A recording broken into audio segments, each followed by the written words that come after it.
श्रीयुगलचरणकमलभ्यो नमः। श्रीगुरुदेवाय नमः। श्रीमते निम्बार्काचार्य नमो नमः। श्रीमद्हंससमारम्भां सनकादिकमध्यमाम् अस्मदाचार्यपर्यन्तां वन्दे गुरुपरम्पराम्।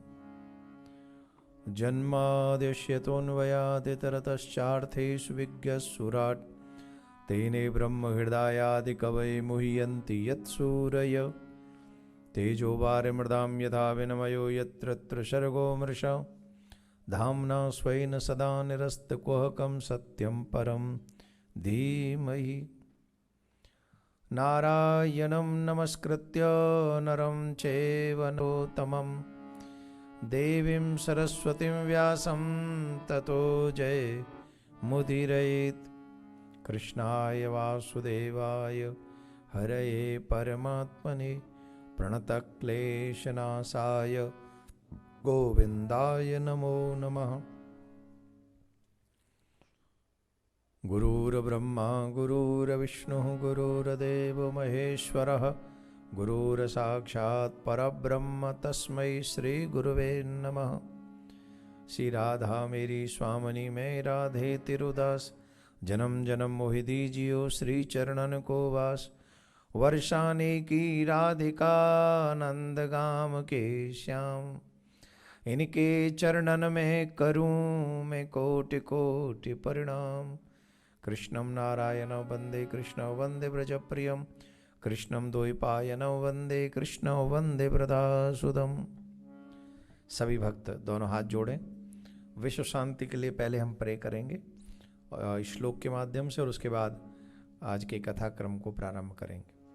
सर्वे भवन्तु सुखिनः सर्वे सन्तु निरामया सर्वे भद्राणि पश्यन्तु मा कश्चित् दुःखभाग् भवेत्। सर्वप्रथम मेरे परमाराध्य श्री युगल सरकार के चरणों में कोटि कोटि नमन। उनसे प्रार्थना वो अपना व्यासासन ग्रहण करें। उनके उपरांत में परम सदेशी सदगुरुदेव भगवान के चरणों में कोटि कोटि नमन। उनसे प्रार्थना वो अपना आशीर्वाद हमें प्रदान करें। स्थान देवता वासुदेव देवता ग्रामीण देवता नगर देवता इन सबको बार बार प्रणाम। ये भी अपना स्थान ग्रहण करें। विद्युत समाज सभी ब्राह्मण समाज संत समाज पधारे सभी भक्तों के हृदय में उपस्थित मेरे सर्वेश्वर भगवान को कोटिशाह नमन। यूट्यूब चैनल के माध्यम से जो देश विदेश में जुड़े हुए हैं अपने पितरों की कृपा प्राप्त करने की भावना से उन सबको मेरा प्यार भरा राधे राधे। थोड़ा जोर से बोलिए। जो वहाँ बैठे हैं उनको ये भी तो पता लगे कि वहाँ भी कुछ लोग बैठे हैं। वहाँ सब खाले पीले नहीं बैठे महाराज। आइए 1 मिनट कीर्तन कर लें, उसके बाद में सब प्रारंभ से कथा का आनंद लेंगे।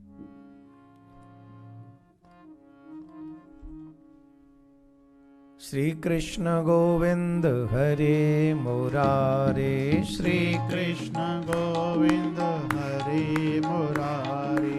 हे नाथ नारायण वासुदेव हे नाथ नारायण वासुदेव। श्री कृष्ण गोविंद हरे मुरारे श्री कृष्ण गोविंद हरे मुरारे। हे नाथ नारायण वासुदेव हे नाथ नारायण वासुदेव। श्री कृष्ण गोविंद हरे मुरारे श्री कृष्ण गोविंद हरे मुरारी। हे नाथ नारायण वासुदेव हे नाथ नारायण वासुदेव। हे नाथ नारायण वासुदेव हे नाथ नारायण वासुदेव। श्री कृष्ण गोविंद हरे मुरारे श्री कृष्ण गोविंद हरे मुरारी। हे नाथ नारायण वासुदेव हे नाथ नारायण वासुदेव। गोविंद मेरी यही प्रार्थना है। गोविंद मेरी यही प्रार्थना है। भूलूं नहीं मैं कभी नाम तेरा। भूलो नहीं मैं कभी नाम तेरा। निष्काम होके सदा मैं पुकारूं। निष्काम होके सदा मैं पुकारूं। गोविंद दामोदर माधवेति। गोविंद दामोदर माधवेति। श्री कृष्ण गोविंद हरे मुरारे। श्री कृष्ण गोविंद हरे मुरारे। हे नाथ नारायण वासुदेवा। हे नाथ नारायण वासुदेव। राधे कृष्ण कृष्ण कृष्ण राधे राधे राधे। श्याम राधे श्याम श्याम श्याम राधे राधे। राधे कृष्ण कृष्ण कृष्ण राधे राधे राधे श्याम श्याम श्याम राधे राधे। राधे कृष्ण कृष्ण कृष्ण राधे राधे राधे श्याम राधे श्याम श्याम श्याम राधे राधे। बोले भागवत महापुराण की जय। सदगुरुदेव भगवान की प्रिया कांजू सरकार की जय। निम्बार्क भगवान की व्यासी महाराज की सुखदेव जी महाराज की कृष्ण जन्मभूमि की सनातन बोर्ड की जय। धर्म की जय हो। अधर्म का नाश हो। प्राणियों में सद्भावना हो। विश्व का कल्याण हो। गौ हत्या बंद हो। गौ माता की सेवा हो। विश्व में शांति हो। विश्व में शांति हो। विश्व में शांति हो। ओम शांति ही शांति ही शांति। एक बार सभी प्यार से बोलेंगे राधे राधे। राधे देखो अभी आप धीरे बोल रहे हो। राधे राधे। बहुत आवश्यक बात हम आपको बता दें, बड़े ध्यान से सुनिए। आज मनुष्य इसलिए प्रसन्न नहीं है कि दो बहुत बड़े अपराध कर रहा है। उन दो अपराधों से जब तक मनुष्य नहीं बचेगा तब तक वो दुख पाने से नहीं रुक सकता। उन दो अपराधों में पहला अपराध है धर्म के विपरीत जाकर जीवन का यापन करना। धर्म के विपरीत जाकर वो अपना जीवन जीता है, अपने मन से धर्म की विशेषणा करता है, अपने अनुसार वो जीवन जीना चाहता है, जिसके कारण वो दुख पाता है। दूसरा है अपने पितरों के प्रति उसकी जो भावना, जो ड्यूटी होनी चाहिए, वो उसको निभा नहीं पाता है। सबसे बड़ी बात मैं आपको बताता हूँ, उसमें आप बड़ा फोकस्ड होकर सुनिए। आजकल मरने के बाद हमारे जो बच्चे हैं या ये पीढ़ी है, वो उस क्रिया को पूरा नहीं कर पाती है, जिसके कारण पितृ जो प्रेत था पहले, मीन्स जैसे ही मनुष्य शरीर छोड़ता है तो उसे प्रेत कहा जाता है। क्या कहा जाता है? प्रेत कहा जाता है। लेकिन उस प्रेत को पितृ बनाने में अहम भूमिका पुत्र की होती है। पॉइंट नोट करिए। हमने पिछली बार कहा था हम गरुड़ पुराण सुनाएंगे, लेकिन गरुड़ पुराण से ही आपको सुना रहे हैं, भागवत के साथ। आपको नीरस नहीं छोड़ेंगे, उस गरुड़ पुराण का ज्ञान आपको मिलेगा पूरे 7 दिन। प्रेत को पितृ बनाने में अहम भूमिका पुत्र की होती है और इसीलिए गृहस्थी पुत्र चाहते हैं। और वो क्रिया कब से शुरू हो जाती है? बोले अंतिम संस्कार से वो क्रिया प्रारंभ हो जाती है। जैसे ही पिता का या मां का अंतिम संस्कार होता है तभी से वो क्रिया प्रारंभ होती है। और जिस समय प्राणी के शरीर से प्राण निकलते हैं उस समय से उसे पिंड देना प्रारंभ कर दिया जाता है। आप ध्यान देंगे जब शरीर को लेके जाते हैं तो उसके यहां सीने पे भी पिंड रखते हैं, पेट पे भी पिंड रखते हैं, सर के नीचे भी या मुंह पे पिंड रखते हैं। आपने नोट किया होगा, जो लेके गए उन्हें मालूम है। और माताओं को इतनी नॉलेज होती है कि वो पिंडदान वो पिंड और आटे की सब व्यवस्था माताएं करके दे देती हैं जब ले जाने वाले होते हैं। और ये गरुड़ पुराण के अनुसार प्रेत कल्प में स्पष्ट बताया गया है कि जब मनुष्य मरता है तो मृत्यु के बाद उसकी आत्मा को यमलोक तक ले जाया जाता है। इस यात्रा में आत्मा को एक विशेष यातना शरीर प्राप्त होता है। कौन सा शरीर? यातना शरीर। यातना शरीर का मतलब हो गया जिससे वो सुख या दुख भोगेगा आगे जाके। समझ में आया? उसे एक यातना शरीर मिलता है जिससे वो सुख अथवा अपना दुख कर्मों के अनुसार वो भोगेगा। यह शरीर उसके पुत्रों के द्वारा किए हुए पिंडदानों से ही बनता है। जो उसकी संतान उसके लिए पिंड देती है उस समय, उसी से वो बनता है। लेकिन ये एक दिन में नहीं बनता है, ये एक दिन में नहीं बनता है। यह शरीर स्थूल नहीं होता है बल्कि सूक्ष्म होता है। यातना देह कहलाता है जिससे आत्मा को यमलोक की यात्रा कर सके और नरक या स्वर्ग की भोग वो भोग सके। इसके लिए यह शरीर प्राप्त होता है, जिससे हम सभी को यह जानना चाहिए। तो लगातार 11 दिन तक पिंड दिया जाता है शरीर के छोड़ने के बाद। बड़ी सावधानी से सुनेंगे। 11 दिन तक लगातार पिंड निकाला जाता है और उन्हीं पिंडों से उसको वो शरीर मिलता है जो आगे की यात्रा उसको उसी शरीर से करनी है। तो पहले दिन के पिंड से सिर बनता है, मस्तक बनता है। अब कोई कहे क्या होता है उससे, क्या बेनिफिट है? तो गरुड़ पुराण में स्पष्ट वर्णन है कि पहले दिन जो पिंडदान होता है, ये वो लोग सुने जो अपने आत्मजों को या अपने पितरों को या माता पिता को मात्र 3 दिन में खत्म कर देते सब सिस्टम।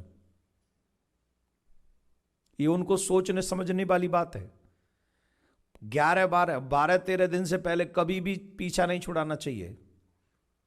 जो लोग बहुत कम समय लगाते हैं ना अपने पितरों के लिए, नहीं हम पे टाइम नहीं, आई डोंट हैव टाइम, हो कौन यहां बैठेगा 10 दिन 15 दिन, वो सुन ले वो अपने माँ बाप के साथ कितना बुरा करते, दादी दादा के साथ कितना बुरा करते हैं। और वो प्रेत ही रह जाते हैं, पितृ नहीं बन पाते हैं। वो हम बाद में बता देंगे फिर कभी।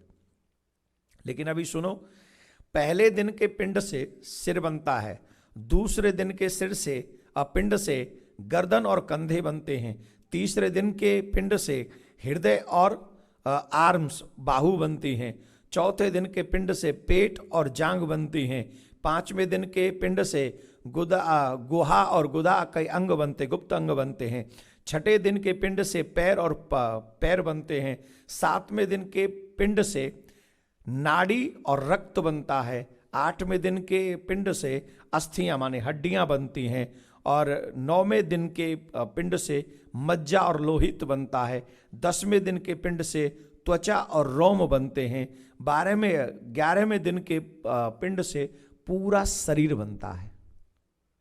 समझ में आई कि नहीं आई? आई। अब ये क्रम सिर्फ 10 दिन 11 दिन नहीं चलता है, ये पूरे 1 साल चलता है। हर एक महीने हमें वो पिंडदान करना होता है, हर एक दिन हमें वो पिंडदान करना होता है। तो सुनो, पहले महीने के पिंडदान से श्राद्ध का महत्व तो हमको जो जानना चाहिए वो जरूर है, वो सुनना चाहिए, उसके बिना हमारी बात समझ में आती नहीं है। पहले दिन के पिंड से, जो पहले महीना का पिंड होता है, उसको आत्मा में स्थिरता मिलती है। दूसरे महीने के पिंड से आत्मा को आहार ऊर्जा प्राप्त होती है। तीसरे महीने के पिंड से आत्मा को सामर्थ्य मिलता है। चौथे महीने के पिंड से आत्मा को बल मिलता है। 5वें महीने की पिंड से आत्मा में ज्ञान और विकास, ज्ञान का विकास होता है। 6ठे महीने के पिंड से आत्मा को तेज प्राप्त होता है। 8वें महीने के पिंड से आत्मा को स्थायित्व मिलता है। 9वें महीने के पिंड से आत्मा को आत्मबल मिलता है। 10वें महीने के पिंड से आत्मा को धैर्य प्राप्त होता है। 11वें महीने के पिंड से आत्मा को पितृलोक का मार्ग मिलता है। और 12वें महीने के पिंड से आत्मा को पितरों से मिलने का अवसर प्राप्त होता है। इसलिए मृत्यु के बाद के पहले 10 दिन महत्वपूर्ण है और फिर वो हर महीने का पिंडदान महत्वपूर्ण है। लेकिन आजकल की भाग दौड़ में मनुष्य, ये मैं अपने आप से नहीं बोल रहा हूं, ये गरुड़ पुराण में लिखा है। ये कहां लिखा है? प्रेत कल्प में। If you don't believe my words you can go through Garuda Purana. और उन लोगों का क्या होगा जो 2 ही दिन में सब खत्म कर देते, उनके पितरों का क्या होगा जो 3 दिन में खत्म कर देते, कई लोग चौथा खत्म कर देते। वो कभी भी प्रेत से पितर नहीं बन पाते। इसका अभिप्राय यह हुआ कि पुत्र अपना दायित्व तो पूरा नहीं कर सका, जिसके कारण वो जीव जो है भटकता रहता है और कष्ट पाता रहता है, और उसकी सारी जिम्मेदारी किसके ऊपर है? पुत्र के ऊपर। इसलिए अभी जो पवित्र मास समय चल रहा है पितृपक्ष, इस पितृपक्ष में अपने पूर्वजों के प्रति समर्पित होकर हमको सेविंग नहीं करनी है, नेल्स नहीं काटने हैं, नशा इत्यादि नहीं करना है, और गंदी जगहों पे नहीं जाना है, मूवी के सीन्स नहीं देखने हैं। हम तो कहेंगे अच्छे ही दृश्य देखें, कोई रील्स भी ना देखें। रील्स माने बैड रील्स ना देखें जो गंदे वर्ड्स बोले जाते हैं या कुछ ऐसा। इन पितृपक्ष के दिनों में आपको विशेष ब्रह्मचर्य का पालन करना है। आप जितने धैर्य रखकर, संयम रखकर इन पितृपक्षों में अपने पूर्वजों को याद करेंगे, उनके निमित्त कुछ सत्कर्म करेंगे, आपको उतना ही उनकी कृपा का अनुभव होगा और वो आपके ऊपर प्रसन्न होकर आपको आशीर्वाद देंगे। तो पिंडदान जरूरी क्यों है 12 महीने तक, वो आपने सुन लिया। तुरंत हर दिन जो 2-3 दिन में ही खत्म कर देते हैं, वो 11 दिन, कम से कम 11-12 दिन तक तो चलना ही चाहिए। उससे पिंडदान से क्या होता है वो आपको सुन लिया। कोई शॉर्टकट नहीं अपनाना है। अरे जिस प्राणी ने पूरा जीवन हमको दे दिया हो, अपने जीवन भर की कमाई हमें दे गए, चले गए हो, हम उन्हें 10 दिन 12 दिन नहीं दे सकते। हमसे बड़ा एहसान फरामोश कौन होगा फिर? और यहां पर यह भी कथन है कि इन पितृपक्ष में कोई शुभ कार्य नहीं करना चाहिए,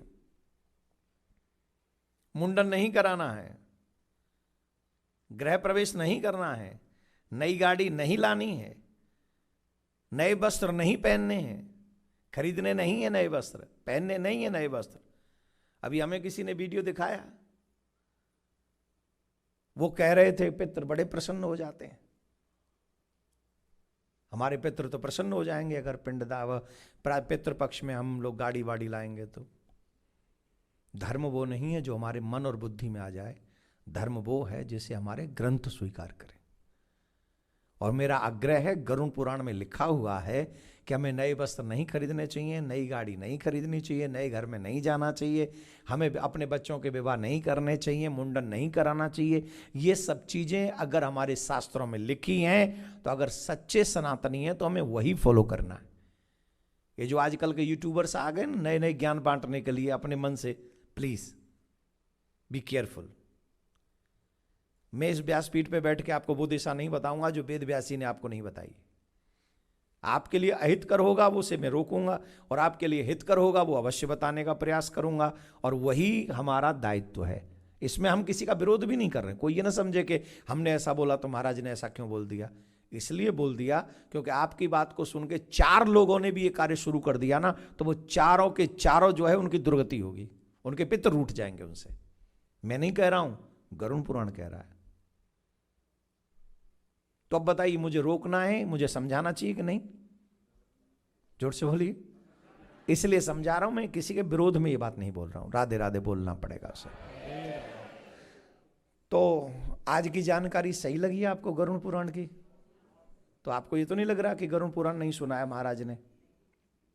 तो इसका मतलब है त्रिवेणी संगम में स्नान हो रहा है इस समय। गरुड़ पुराण भी मिल रहा है और भागवत पुराण भी श्रवण होने को मिल रही है, और साथ में आप लोगों का हृदय में जो प्रेम उमड़ रहा है श्रीधाम वृंदावन के लिए, भक्ति के लिए या पितरों के लिए, वो भी तीसरी गंगा यहाँ पर बह रही है। तो त्रिवेणी संगम में आप स्नान कर रहे हैं यहाँ बैठकर। राधे राधे। तो कल का जो कथा क्रम था वहां तक पहुंचते हैं हम। पहुंचना है? कल का क्रम क्या था, जरा कृपा करके बता दीजिए। है धुंधकारी जैसा व्यक्ति जो कि मरने के बाद में प्रेत बन गया था, उसका भी कल्याण हो गया। जो मरने के बाद प्रेत बन गया था, क्या बन गया था? और उसका भी कल्याण हो गया। किससे? भागवत से। आप अपने पितरों के निमित्त अगर इस भागवत को मनक्रम वचन से श्रवण करेंगे तो कोई संशय नहीं है कि आपके पितरों का कल्याण इसमें, बस विश्वास होना चाहिए। सनातन में जो मोस्ट इंपॉर्टेंट है वो है विश्वास। एक बात हम कहना भूल गए तो वो हमारी मिस्टेक है, आपकी नहीं। वो हमारी मिस्टेक है, हम उस मिस्टेक को स्वीकार करते हैं। मिस्टेक अपनी बता दें कि नहीं बताएं? बताएं? हाँ, हमारी मिस्टेक में बड़ा इंटरेस्ट है। अपनी मिस्टेक बताओ आप। हमारी मिस्टेक यह है कि हमने आपको मना नहीं किया कि ब्लू और ब्लैक कपड़े हमको नहीं पहनने हैं इन पितृपक्ष में। ये आपका दोष नहीं, हम पहले एक्सेप्ट कर रहे हैं कि हमारी मिस्टेक है। ये हमको कल बोल देना चाहिए था, और हमें ये मालूम है कि अगर हम बोलते तो आप उसे फॉलो कर रहे हैं और बड़ी श्रद्धा से फॉलो कर रहे हैं। आप हमारे लिए बहुत, मतलब इससे पता लगता है आप अपने पितरों के लिए कितने। तो आप ये क्षमा मांग लीजिए अपने पितरों से कि सर, प्रभु जी, पिताजी, दादाजी, जो भी हैं आप, हमें नहीं मालूम था और हमें बताया नहीं व्यास जी ने। और व्यास जी भी क्या बोलते हैं? अपोलोजाइज, यही बोलते हैं, क्या बोलते हैं? वाह, फॉरगिव कर दो। हाँ, यही कर दो। तो व्यास जी को ध्यान नहीं रहा, इसलिए उन्होंने हमको बताया नहीं, तो हमें मालूम नहीं था। कल से हम इसका पालन करेंगे। तो आप पूरे पितृपक्ष में ब्लू और ब्लैक वस्त्र अगर ना पहने तो ज़्यादा शुभ है। बाकी बहुत कलर हैं, आप कोई भी कलर पहन के आ सकते हैं। धुंधकारी जैसा पापी भी तर गया तो निश्चित ये भागवत महापुराण हमारा कल्याण करेगी, इसमें कोई संशय नहीं है। भगवान श्री कृष्ण गोलोक में उदास बैठे थे। सर्वेश्वरी राधा रानी ने पूछा, आप उदास क्यों हैं? क्या हो गया? क्यों उदास हैं? तो कृष्ण गोविंद कहते हैं, हे सर्वेश्वरी, इस संसार में जो मेरी सबसे सुंदर रचना है वो मानव है। जो सबसे सुंदर है, जो मुझे सबसे प्यारी लगती है रचना, कौन सी? मानव। लेकिन इस मानव का दुर्भाग्य देखो, कुसंग में पड़कर अपना ही विनाश कर रहा है। बुरे दृश्य देखता है, बुरे शब्द सुनता है, बुरा आचरण करता है, जिसके कारण इसको बुरी बुरी योनियों में ध्यान से सुनना, बुरी बुरी योनियों में जा रहा है। अभी आप मानव हैं, इसलिए आप सोच सकते हैं कि चींटी बना दिया जाए तो। अगर हम चींटी होते तो यहां कथा में बैठे होते? जवाब दीजिए। मधुमक्खी होते तो सब लोग मारने के चक्कर में रहते। वो पीली वाली मक्खी होते, वो जो सुझा देती है, वो तो और भी खतरनाक होती है। क्या नाम है उसका, क्या बोलते हैं?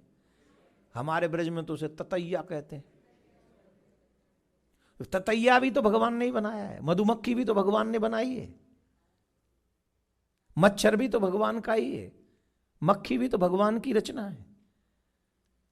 ये जितनी भी रचना आप ब्रह्मांड में देख रहे हैं सब भगवान की है, लेकिन आपको मानव बनाया।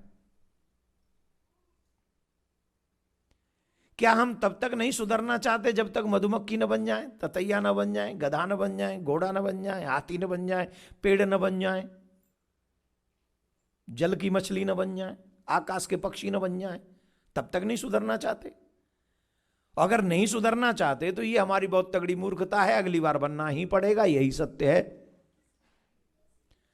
अगर 2 पाम के होके नहीं सुधरे तो 4 पाम के बनना पड़ेगा। 4 पाम के भी नहीं बन के सुधरे तो फिर 8 पाम का बनना पड़ेगा। 8 पाम के भी नहीं बन के सुधरे तो फिर न जाने कितने पाम का बनना पड़ेगा। आप ऐसे ऐसे कीटाणु देखिए, वो पूरे एकदम जैसे वो ट्रक नहीं होते, कई टायर होते उसमें, वैसे कई पैरों वाले होते हैं वो, आप गिन नहीं सकते इतने पैर होते हैं। और वो भी भगवान की रचना है। उन योनियों में कब जाना पड़ता है? जब मानव योनि का दुरुपयोग करते हैं हम लोग। भगवान मानव बनाकर भेजे और फिर भी हम पशुओं जैसा जीवन जिए, तो भगवान कहते जब इसी में दिलचस्पी है तो you can go there, come here, आजा, भेज देता हूं, भेज देता है। तो मानव होकर हमें पशुओं जैसा जीवन नहीं जीना, मानव होकर हमें मानव बनकर रहना चाहिए। माथे पे तिलक, गले में कंठी, हाथ में कलावा, मुख में भगवान का नाम, ईमानदारी से कमाई और कमाई से भी परोपकार, माता पिता का सम्मान, वेदों का रिस्पेक्ट और धर्म का आदर, ऐसा जीवन जीने के बाद मनुष्य का कल्याण होता है। मनमुखी जीवन जीने वाला मनुष्य फंस जाता है माय डियर।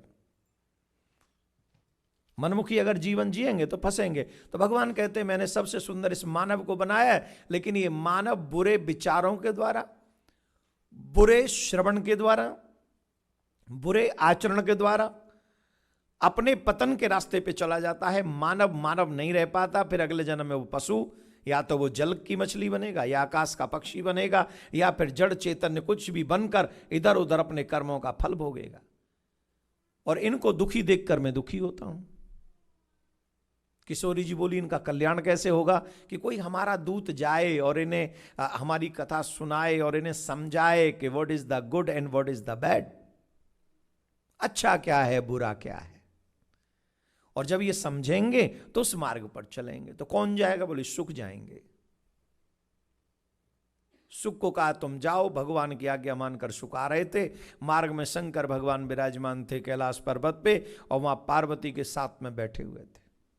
माँ पार्वती कह रही थी कि आप ऐसा क्या अमृत अमर बूटी खा के बैठे हो कि हमारे कई अब जन्म हो गए और आप तब से लेके अभी तक बैठे हो, क्या है ऐसा?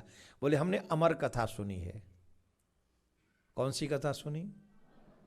तो बाबा हमें भी सुना दो अमर कथा। बोले नहीं नहीं, ये कथा नहीं सुनाई जा सकती। बाबा हमें सुना दो। अरे बोले हर किसी को ये कथा नहीं सुनाई जा सकती। तो बाबा बोले हम हर किसी थोड़ी, हम तो आपकी गृहिणी है। अब देखिए कितनी स्पेशल होगी ये अमर कथा। जिस कथा को बाबा सुनाने के लिए मां पार्वती को भी मना कर रहे हैं, कितनी स्पेशल होगी। Think for a while. मैं आज आपके इस क्रेज से बहुत खुश हुआ कि आप लोग दौड़े चले आ रहे थे। आज आप जब कथा सुनने के लिए आए, कल आपका आना इट्स नॉट महत्वपूर्ण। कल तो रविवार था, छुट्टी थी, इट्स ओके। आज आना आपके पितरों को ज्यादा अच्छा लगेगा, वो भी समय से आना आज अच्छा लगेगा कि अपने घर के काम को छोड़ छाड़ के सीधे काम से आप लोग यहां दौड़ के आए। ये है आपका आज का आना सफल है। आज पता लगा कि आप पितरों के लिए आए हैं।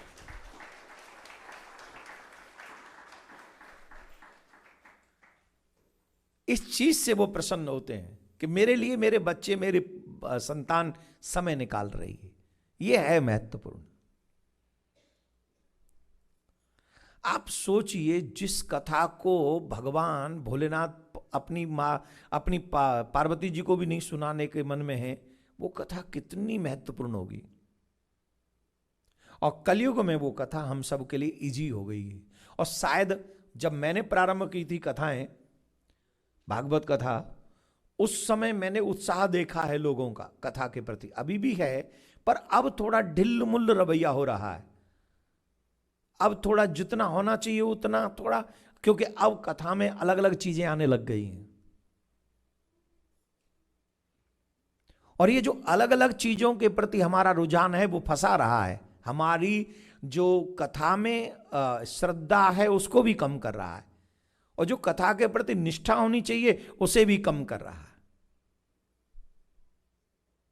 हो रहा है कि नहीं हो रहा है बताइए? ऐसी ऐसी चीजें कथा में हो रही हैं जो नहीं होनी चाहिए। और ये सावधानी हम सबको भी रखनी है। हम आप सबसे एक ही बात कहेंगे, भगवान की भक्ति रील से नहीं हो सकती, रियलिटी ही चाहिए। अगर आप भगवान की भक्ति करना चाहते हो तो रियलिटी आपके जीवन में कंपलसरी है। भगवान रील से खुश होने वाला नहीं, भगवान कोई डायरेक्टर थोड़ी है कि रील में अच्छा काम कर लिया तो भगवान खुश हो जाएंगे। मैं एक बात कल बहुत अच्छी पढ़ रहा था, मैं सुनाऊं आपको? रहने दूं कि सुनाऊं? है आजकल हम लोगों को लगता है, अगर आप चाहें तो थोड़ा सावधानी से रख लें, ये बहुत महत्वपूर्ण बात बोलने जा रहे हैं, आपके काम की है, बोलें कि नहीं? आजकल हमको लगता है कि तीर्थों में बहुत ज्यादा भीड़ हो रही है, रात ये सही है? तो तीर्थों में भीड़ हो रही है इसका मतलब है धर्म बहुत बढ़ रहा है। सही है गलत है? जोर से बोलो। तो फिर केदारनाथ धाम बंद क्यों? फिर बद्रीनाथ धाम बंद क्यों? फिर माता वैष्णो देवी धाम बंद क्यों? फिर मणि महेश यात्रा बंद क्यों? अमरनाथ यात्रा बंद क्यों? जहां जहां भगवान साक्षात विराजमान होते हैं वो सारे धाम बंद क्यों?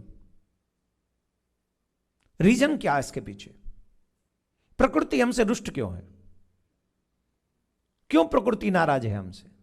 क्योंकि हम लोगों ने तीर्थ को भी पिकनिक स्पॉट बना दिया है।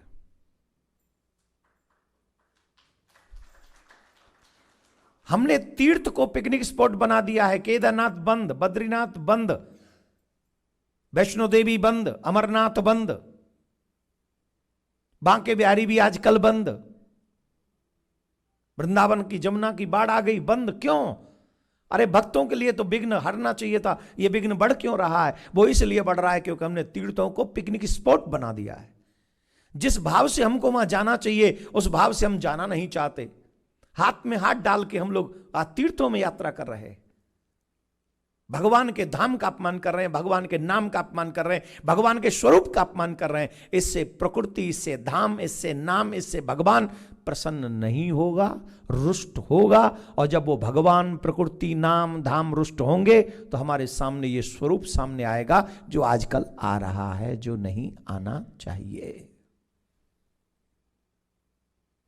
Please respect your every religious places.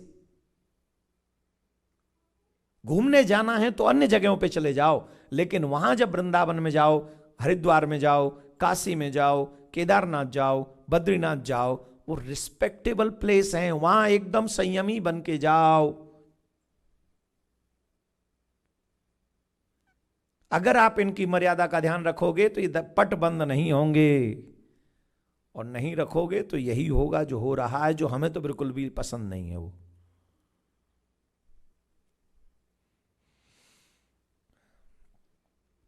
तो ये कथा बहुत महत्वपूर्ण है। कथा की मर्यादाओं को हमको पालन करना चाहिए।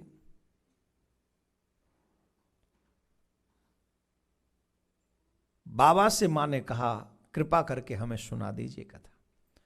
फिर बाबा को आई दया, बोले कि चलो देख के आओ कैलाश पर्वत पे तुम्हारे सिवा कोई और तो नहीं। तो कहा कि कोई नहीं बाबा। तो कथा सुनाने लगे। वहां बिकले तंडे के रूप में श्री शुक विराजमान थे। मां की दृष्टि उन पे नहीं पड़ी। बाबा ने कथा प्रारंभ की, और बाबा ने जब कथा प्रारंभ की तो मां को निद्रा आ गई बीच में। क्या हो गया? क्या हो गया? निद्रा आ गई। और ध्यान से सुनिए, एक बात ध्यान से सुनिए, जब हमारे पाप बढ़ जाएं तो हमसे कथा छूट जाती है, और जब पुण्य बढ़ जाए तो हमें कथा मिल जाती है। कथा भी अगर श्रद्धा से सुन लें तो फिर उसका कोई जवाब नहीं, कोई जवाब नहीं, अनमोल हो जाता है। अब आप कहेंगे मां पार्वती जी के भी पाप हो सकते हैं क्या? पता नहीं आप उसको क्या कहेंगे, लेकिन पूर्व जन्म में याद करिए पार्वती मां का। तो सती होके क्या किया था उन्होंने? राम कथा मन से नहीं सुनी थी, ठीक? राम जी पे डाउट किया था, पति के वचनों पे विश्वास नहीं किया था, राम जी की परीक्षा ली थी। तो जो राम जी पे डाउट करे, राम जी की परीक्षा ले, ये पाप है कि पुण्य है? जोर से बोली। उसी के कारण हमको तो ऐसा लगता है, कई संतों से सुना है कि उनका मन कथा में नहीं लगा तो उनको नींद आ गई, उनसे कथा छूट गई। और सुख ने पूरी कथा सुनी, पूरी कथा सुन ली। अब आप लोग भी अगर सोचते हैं कि हमें कोई पूरी कथा सुननी है तो वी एक्टिव होना पड़ेगा उसमें, आपको आलस्य नहीं आना चाहिए। आलस्य रहित होकर मन लगाकर कथा सुने, उससे आपका उद्धार होगा। सुख पूरी कथा सुन गए तो बाबा ने कहा कि इसने चोरी से कथा सुनी है, हम इसका वध करेंगे। तो बाबा पीछे पीछे भाग रहे थे और सुख आगे आगे भाग रहे थे। अर्थात चोरी से कथा नहीं सुननी चाहिए। जो सनातनी वर्ल्ड में कथा सुन रहे हैं समय 10-20 माइल पे, 25 माइल पे, यहीं बैठ के आसपास में ही, बोले आज नहीं जा पा रहे हैं तो यहीं सुन लें, ये चोरी है माय डियर। हम कम से कम 13-14 हजार किलोमीटर दूर से आए हैं। कितने? चल के देख लो, पीठ लग जाती है सीट से, समझ ना। और बीच बीच में नस और खिंच जाए ना पाम की, तो पाम सीधा करने की जगह भी नहीं होती आगे, फिर झेलना पड़ता है। तो उसी यात्री को, जैसे लिखा रहता है ना कि यात्री अपने सामान की खुद ही जिम्मेदार हैं, वैसे ही प्लेन में नस खींचने पर यात्री अपने दर्द के स्वयं ही रिस्पॉन्सिबल है। वहां पर भी कितने 13-14 हजार किलोमीटर दूर चलकर श्रीमद् भागवत महापुराण की कथा पितृपक्ष में आपको सुनाने के लिए ठाकुर जी ने हमको यहां भेजा, कृपा करके आपके ऊपर। और आप कहते हैं आज तो रेस्ट कर लेते हैं, आज हम नहीं चलते हैं, कल से चलेंगे। तो ये चोरी है और आपके कमजोरी है। आप नहीं भी आएंगे तो क्या कथा नहीं होगी? और क्या नहीं, लोग आए हैं इसलिए मैं बात बोल रहा हूं, कल से ज्यादा लोग आज हैं। आज लोगों ने चेयर्स बढ़ाई हैं और वो फुली। जिसका मतलब मैं ये तो नहीं कह रहा हूं, लेकिन कुछ चेहरे मुझे यहां नहीं दिखाई दे रहे हैं जो कल थे, इसलिए उनके लिए बोल रहा हूं। और क्यों बोल रहा हूं? धर्म के प्रति आलस्य आपको अधर्म के रास्ते पर ले जाता है। जो मनुष्य धर्म पालन करने में आलस्य बरतता है उसे पाप करने में सहजता प्राप्त हो जाती है। कठिन श्रम करके भी, कठिन परिश्रम करके भी, कठिनाइयों से चलकर भी धर्म के पथ को कभी छोड़ना नहीं चाहिए। और फिर सुयोग्य सुंदर समय कभी कभी मिलते हैं, कथाएं तो आपको मिलती रहेंगी। आप तो ऐसे, और आजकल तो सनातनी ऐसे ही करते हैं, 7 दिन की कथा है, बोले हाँ अच्छा हाँ आपको एक बात बता दें, अभी हम अटलांटा गए, वहाँ हमसे एक चर्चा हो रही थी, बोले महाराज 7 दिन की कथा मत कहो, 3 दिन की कथा कहो। तो हमारे मन में भाव, अच्छा हम बोले नहीं, चर्चा कहीं और हो रही थी। तो वहाँ चर्चा ये हो रही थी कि जब 7 दिन की कथा होती है तो लोग ये कहते हैं एक दिन जरूर चलेंगे, 7 दिन कॉन्टिन्यूस नहीं आते। अब मैं उस समय ये सोच रहा था कि ये जो आधुनिक व्यक्ति हैं एक दिन इसी मोड़ पे ले जाएंगे और 7 दिन की कथा को 3 दिन में सलटा देंगे। अगर भगवान न करे ऐसा हुआ कभी कि 7 दिन की कथा 3 दिन में होने लगी, तो फिर धर्म का क्या होगा? क्या 7 दिन वाला पुण्य हमें जो, क्योंकि परीक्षित जी को तो 7 दिन की कथा सुनने को मिली थी, क्रम तो 7 ही दिन का है, तो ये हमारे लिए अच्छा होगा या बुरा होगा? उसके जिम्मेदार कौन होंगे? व्यास जी होंगे? सुनने वाला होगा, कराने वाला तो फिर भी आता है। सुनने कराने वाले की तो मजबूरी है, वो तो आएगा ही, लेकिन सुनने वाले की वजह से ये होगा कि अगर आप लोग 7 दिन लगातार नहीं आओगे तो लोग उस डिसीजन को लेंगे कि 3 दिन में कथा करो, और उसके जिम्मेदार होगे आप, हम। हमारे बच्चों को वो सौभाग्य नहीं मिलेगा जो अभी हमें मिल रहा है। और ये सोचने वाला विषय है, धीरे धीरे करके हम लोग किस तरफ जा रहे हैं कि 7 दिन की कथा को 3 दिन में। हालांकि पहले कथा 2 टाइम होती थी, एक टाइम तो अब ऑलरेडी चली रही है। मैंने 2 समय कथा प्रारंभ की थी, तब 2 समय करता था मैं कथा, 3-4 घंटे सुबह, 3-4 घंटे शाम को। ये हमने किया है बचपन में जब कथा प्रारंभ की थी 28 साल पहले। अब 2 घंटे भी आप पे भारी होते। अपनी आध्यात्मिक यात्रा में शॉर्टकट मत अपनाओ, बुरी चीजों में शॉर्टकट अपनाओ। शंकर भगवान कह रहे हैं कि तुमने चोरी से कथा सुनी है, इसलिए हम तुम्हारा वध करेंगे। व्यास पत्नी के गर्भ में जाकर छुप गए श्री शुक। बोले कोई नहीं, 9 महीने बाद तो आओगे, तब मार देंगे। बोले आप बैठे रहो, हम 9 साल तक नहीं आए। और व्यास जी की पत्नी के गर्भ में सुखदेव जी 12 साल के लिए छुप गए। 12 साल के लिए छुपे। कितने? 12 साल के लिए छुप गए। 12 साल तक बाहर निकले ही नहीं, वहीं बैठे रहे। तब वेद व्यास जी महाराज ने उनकी स्तुति की, प्रार्थना की। आइए 12 ज्योतिर्लिंगों के आपके दर्शन करवा देते हैं। दोनों हाथ जोड़ लीजिए जरा,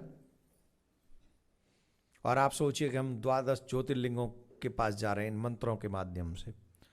सौराष्ट्रे सोमनाथम च श्रीशैले मल्लिकार्जुनम उज्जैन्यां महाकालम ओंकारम अमलेश्वरम परल्यां वैजनाथं च डाकिन्यां भीमशंकरं सेतुबंदे तु रामेशं नागेशं दारुकावनै वाराणस्यां तु विश्वेशं त्र्यंबकं गौतमी तटे हिमालये तु केदारं घूष्मेशं च शिवालये एतानि ज्योतिर्लिंगानि सायं प्रातः पठेन्नरः सप्तजन्म कृतं पापं स्मरेण विनश्यति।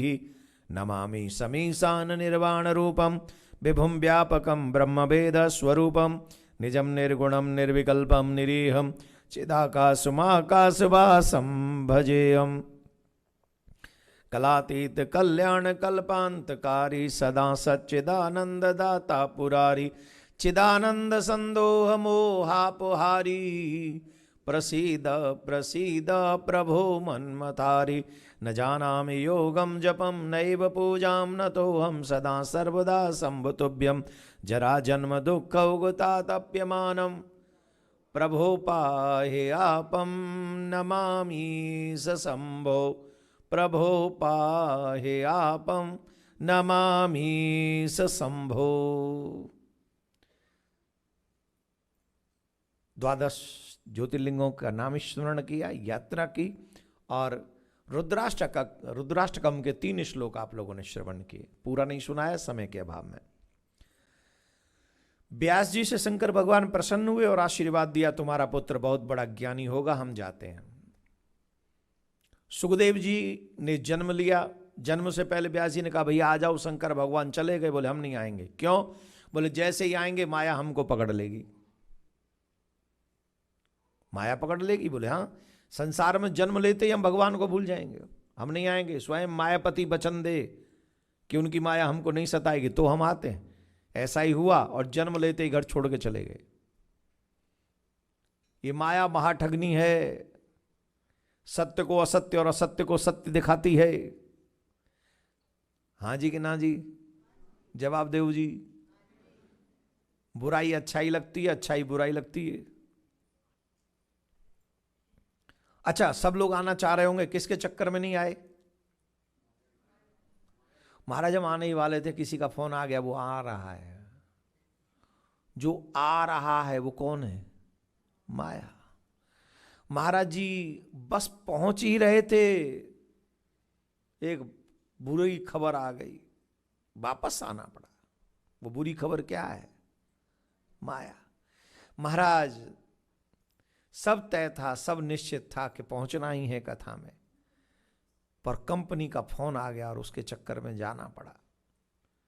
रात्रि भर काम पे बैठे रहे, थक गए, फिर भी आना चाह रहे थे, फिर कॉल आ गया, फिर उसमें लग गए। तो कॉल क्या है? हैं? महाराज बेटा बाहर रहता है, अचानक से फोन आ गया, मैं आ रहा हूं 2 दिन के लिए। वो 2 दिन क्या है? माया। आपसे जब धर्म या कथा छूटेगी तो छुड़ाने वाली का नाम होगा माया। क्या नाम होगा? आपसे कोई अच्छा काम छूटेगा तो छुड़ाने वाली होगी माया। आपसे कथा छूटेगी तो छुड़ाने वाली होगी माया। आपका तीर्थ जाना कैंसिल होगा तो कैंसिल कराने वाली होगी माया। इसीलिए संतों ने कहा है माया मार ठगनी हम जानी। ये माया मार ठगनी है। अब अभी आपसे आपसे आपसे पूछते हैं, अभी आप बता दोगे एकदम 1 सेकंड में रेडी हो जाओगे। यहां पर श्रीमद् भागवत कथा हो रही है और बाहर कोई व्यक्ति आके, अमेरिका सरकार का ऑफिसर कोई आके कहे कि तुरंत हमारे पास में आ जाओ, सबको 50-50 USD मिलेगी।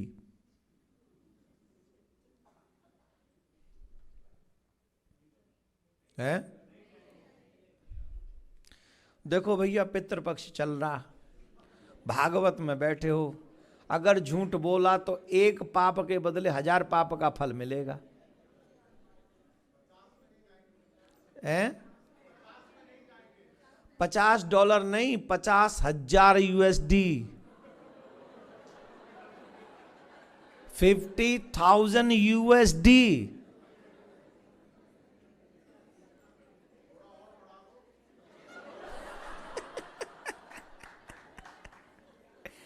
तो कितने पे जाओगे उतना बढ़ा देता हूं, बोलो।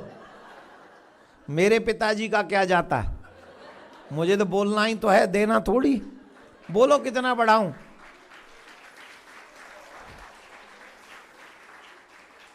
जल्दी बोलो कितने पे जाओगे? हैं? तुम्हें बताऊं, मैं सांची बताऊं, तुम 1000 पे चले जाओगे, जितना मैं तुम्हें जानता हूं भली प्रकार से। फालतू हमें ज्ञान दे रहे हो। वही माया 1 सेकंड में कथा छोड़ दोगे। तो धर्मात्मा कौन है? बोले पूरे ब्रह्मांड के सुख के लिए जो कथा ना छोड़े। राजा परीक्षित अमृत के लिए नहीं छोड़ी कथा। आई डोंट वांट टू अमृत, I want to Shrimad Bhagavatam. Parikshit के पास ऑप्शन था कि तुम अमृत पान करो और अमर हो जाओ। बोले नहीं चाहिए अमृत हमें। अच्छा बताइए, देवताओं ने अमर होके कौन से तीर मार दिए? कोई दैत्य वरदान लेके आता है, बलवान हो जाता है, सबसे पहले स्वर्ग पे चढ़ाई करता है और इंद्र की सियावर रामचंद्र की धुनाई करता है, इंद्र भागता हुआ हाँ या ना? तो अमृत पी के तुमने कर भी क्या लिया? आज राजा परीक्षित श्रद्धा के पात्र बने हुए सभी सनातनियों के लिए। जब भागवत होती है तो सबसे पहले राजा परीक्षित का नाम उच्चारण किया जाता है और राजा परीक्षित का नाम श्रद्धा से, वो अमर से भी अमर है। अच्छा ईमानदारी से बताओ, राजा परीक्षित सामने खड़े हो और इंद्र सामने खड़े हो, हम सबसे पहले श्रद्धा से किसको नमन करेंगे? ये पाया उन्होंने। ये है धर्म की रक्षा, धर्म के पथ पर चलने वाले का सम्मान। ये जो इकट्ठा कर करके लुढ़क जाते हैं, अमृत पी पी के अमर हो जाते हैं, इट्स नॉट बिग डील। ये कोई बहुत बड़ी बात नहीं। धर्म के पथ पे चलना कैसा है ये हमें राजा परीक्षित सिखाते हैं। सब कुछ त्याग करके भी अगर धर्म का पथ प्राप्त करना है और मिलता है तो हम चलेंगे। इसके बाद जैसे ही जन्म हुआ, सुखदेव जी घर छोड़ के चले गए। वेद व्यास जी महाराज पीछे पीछे जा रहे हैं। यम प्रभजंतु मनपेद मपेद कृत्यम दो पायनो विरह का तराजुआभ पुत्र इति तन्मयतया तरवोभिनेन्दुम तम सर्वभूत हृदय मुनि मानतोस्मि। पीछे से व्यास जी, पुत्र रुक जाओ, पुत्र रुक जाओ, पुत्र रुक जाओ। लौट के देखा ही नहीं, मुड़ के देखा ही नहीं। एक बात और नोट कर लीजिए, निश्चित नोट कर लीजिए, जब आप धर्म के पथ पे चलोगे, भक्ति के पथ पे चलोगे, तो पीछे से माया आवाज लगाएगी। कई लोग तो आपसे यही कह देंगे, ये कोई उम्र है तुम्हारी कथा सुनने की? तो क्या है ये उम्र? इस उम्र में क्या करें? डिस्को में जाएं, शराब पिएं, ड्रग्स लें, नंगा नाच करें? क्या करें इस उम्र में? जिसकी जवानी बिगड़ जाती है उसकी जिंदगानी बिगड़ जाती है। Don't forget this thing. और जिसकी जवानी सुधर जाती है उसका पूरी जिंदगानी, पूरी कहानी सुधर जाती है। अगर कंट्रोल करना है तो जवानी को कंट्रोल करो। जिसकी जवानी कंट्रोल है उसका जीवन कंट्रोल में आ जाता है।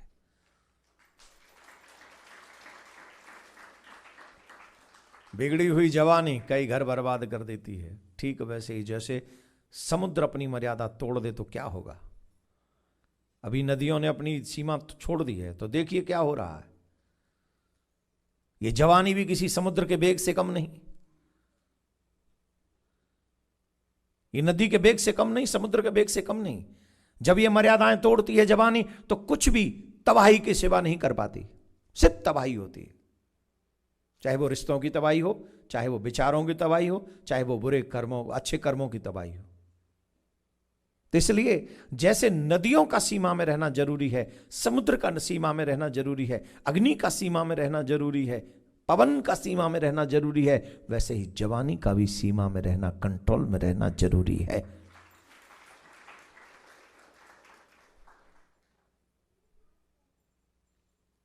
और जो जवानी भक्ति के पथ पे लग जाती है, देशभक्ति या धर्म की भक्ति में लग जाती है, वो फिर भटकती नहीं है, वो सुधर जाती है।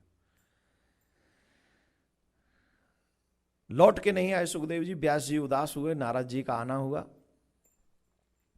और नारद जी ने अपने पूर्व जन्म की कथा सुनाई। नारद जी कहते हैं मैं पूर्व जन्म में दासी का पुत्र था, परंतु जिनके यहां मेरी मां सेवा करती थी वो बहुत धार्मिक थे, बहुत आध्यात्मिक थे। उनके यहां साधु संतों का आना जाना लगा रहता था। देखो, भगवान कृपा करे तुम्हारे अपने घर हो, क्या बोलते, पे ऑफ, पेड ऑफ। क्या बात है, आप आगे बैठा करो थोड़ा सा सुनने में लाभ। हाँ हाँ, ऐसा चाहिए भैया, हम लोग यहाँ के कल्चर को नहीं जानते, थोड़ा बहुत हिंट मिलता रहेगा ना। थोड़ा और आगे आके बैठा जाओ, और आगे खिसकाओ खिसकाओ। Paid off, paid off house, paid off car, paid off whatever, जो भी आपके पास पेड ऑफ है। किस बात पे कह रहे थे हम, ये पेड ऑफ क्यों आया था बीच में। अगर आपके पास पेड ऑफ हाउस है, ये अपने आप में बड़ी अचीवमेंट है यहाँ के यूएस की, कि हमारे पास पेड ऑफ हाउस है। लेकिन उस घर में साधु ही ना आए तो, संत ही ना आए तो, बुजुर्ग ही ना आए तो, बुजुर्ग ही ना मुस्कुराए तो ले ले, या पेड हाउस में बजा ले सूखो शंख, ले यार बजा, घंटा बजा, घड़ियाल बजा, शंख बजा, आरती कर, अकेलो कर तो रहे। ये हाउस नहीं है, ये सोने की जेल है तेरे लिए। हमारे ब्रज में तो साधु संत यहां तक कहते हैं, माय डियर, जिस घर में साधु संतों का आना जाना ना हो उस घर को घर नहीं शमशान समझना चाहिए, वो शमशान है। जिस घर में बुजुर्गों का आशीर्वाद ना हो और जिस घर में साधु संतों का आना जाना ना हो, वो जीता जागता शमशान है, शहर के बीचों बीच शमशान है। मैं कल दोपहर से आया हूँ यहाँ पे, और दोपहर से ही आप सबके घरों में जाने का इन लोगों ने सब फिक्स कर रखा है, यहाँ जाना है। और जिस तरीके से आप लोग सेवा कर रहे हैं घरों में, और ऐसा लगता है जैसे, कई बार तो ऐसा लगता है इतना आदर तो लोग, इतना स्वागत की तैयारी तो भारत में भी नहीं, ऐसा नहीं भारत में नहीं करते, बहुत करते हैं, पर यहाँ के हिसाब से देखा जाए तो यहाँ की तुलना बहुत महत्वपूर्ण हो जाएगी। बजाओ ढोल मेरे कौन आए जन ऐसे, और स्वागत मेरी कुटिया के बाग खुल जाएंगे, हर भजन हर घर में चल रहा है जब जाते तो। फिर वो फूल, चाहे वो एक ही गुलाब का फूल मिले, 3-3 पत्ती सब में बांट लेते हैं आप लोग, कितना अच्छा लगता है।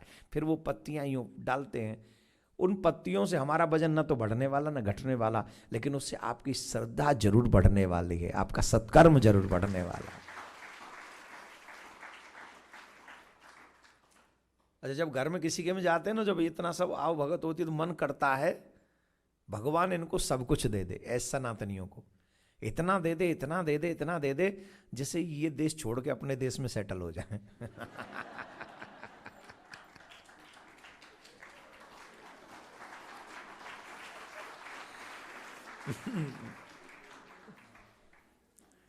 एक का 87 न होता तो क्यों रहते यहाँ पे तुम लोग यार, ये तो मैं भी जानता हूं। किसको बुरा लगता है, किसको अच्छा लगता है अपने देश से दूर रहना। एक वो एक गाना था, आई थिंक वो मेरे दिमाग में कभी कभी गूंजता है जब यहाँ आप लोगों की स्थिति को देखता हूं। इस पैसे ने देश छुड़ाया, क्या है वो?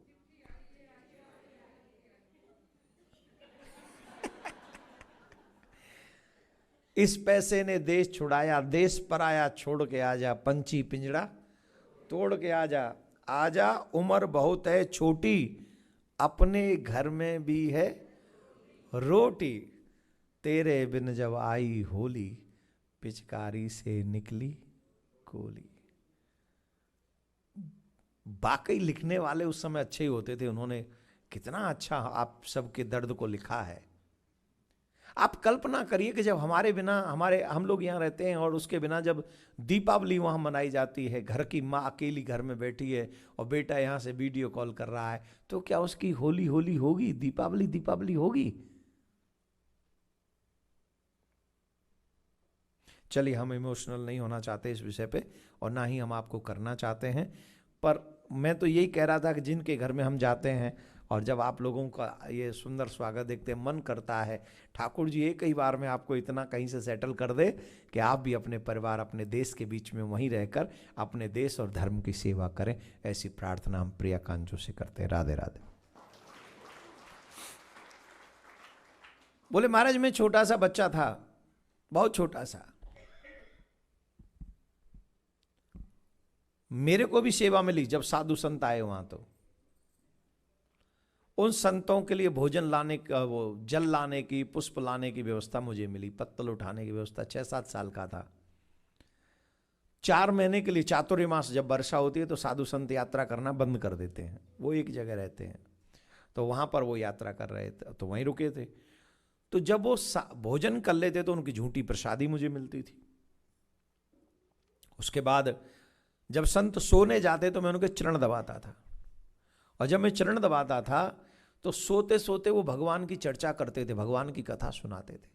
भगवान की कथा सुन सुनकर मेरा अट्रैक्शन भगवान में हो गया, मेरे मन में भगवत भक्ति जागृत हो उठी। ध्यान से सुनिएगा, अगर आपके बच्चे बचपन से कथा सुनेंगे तो वो धार्मिक होंगे ही होंगे।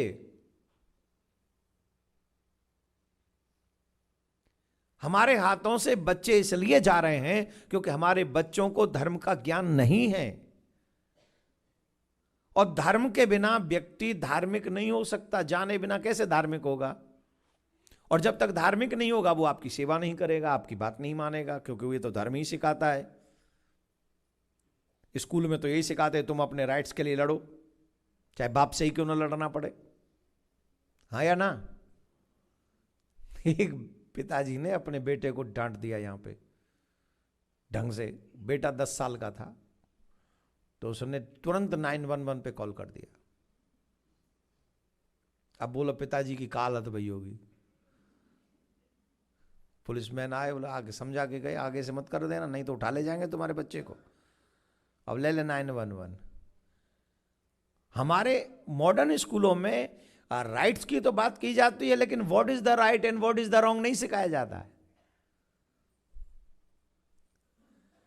तुम्हारे राइट्स क्या हैं वो सब बता देंगे, लेकिन कौन से राइट्स हैं, कौन से राइट्स राइट हैं, कौन से राइट रॉन्ग हैं, तुम्हें मानव कौन से राइट्स बना सकते हैं? अभी एक कानून बना गया हमारे भारत में, लिविंग रिलेशनशिप। 18 साल के हो गए, किसी के भी साथ रहो, तुम्हारे मां बाप तुमको नहीं रोक सकते। ले बेटी हो या बेटा, भारत सरकार नहीं रोक सकती उसको। 18 साल के हो जाओ बस। तो मतलब माँ बाप 18-19 साल के लिए सर्वेंट हैं बच्चों के, माँ बाप नहीं है। बेटा बेटी अगर बुरा भी कर रहे होंगे तो माँ बाप रोक नहीं सकते। ये राइट्स हैं कि रॉन्ग है बताइए? है बनाने वाले राइट हैं कि रॉन्ग? वो रॉन्ग तो कहते ये तो सही है, ये तो ह्यूमन राइट्स हैं। वो कहते हैं ह्यूमन राइट्स है। अब ह्यूमन राइट्स का हम तो जहर खाएंगे, ह्यूमन राइट्स के हम तो आग लगा के मरेंगे, ये भी सही है क्या? अगर कोई कहे कि मैं आग लगा के मरना चाहता हूं, तो समाज का दायित्व क्या है, प्रशासन का दायित्व क्या है, लोगों का दायित्व क्या है? उनका दायित्व है कि उसे आग लगाने से रोके, जहर खाने से रोके, बिल्डिंग पे छलांग लगाने से रोके। वैसे ही अगर बच्चे कहते हैं कि हमें ये करना है और वो सामाजिक दृष्टि से गलत है, तो ये समाज का, प्रशासन का, सबका, राजा का दायित्व है कि उन्हें गलत काम करने से रोके और उन्हें सही दिशा दिखाए। यही धर्माचार्यों की जिम्मेदारी है, यही माँ बाप की भी जिम्मेदारी है और यही समाज की जिम्मेदारी है।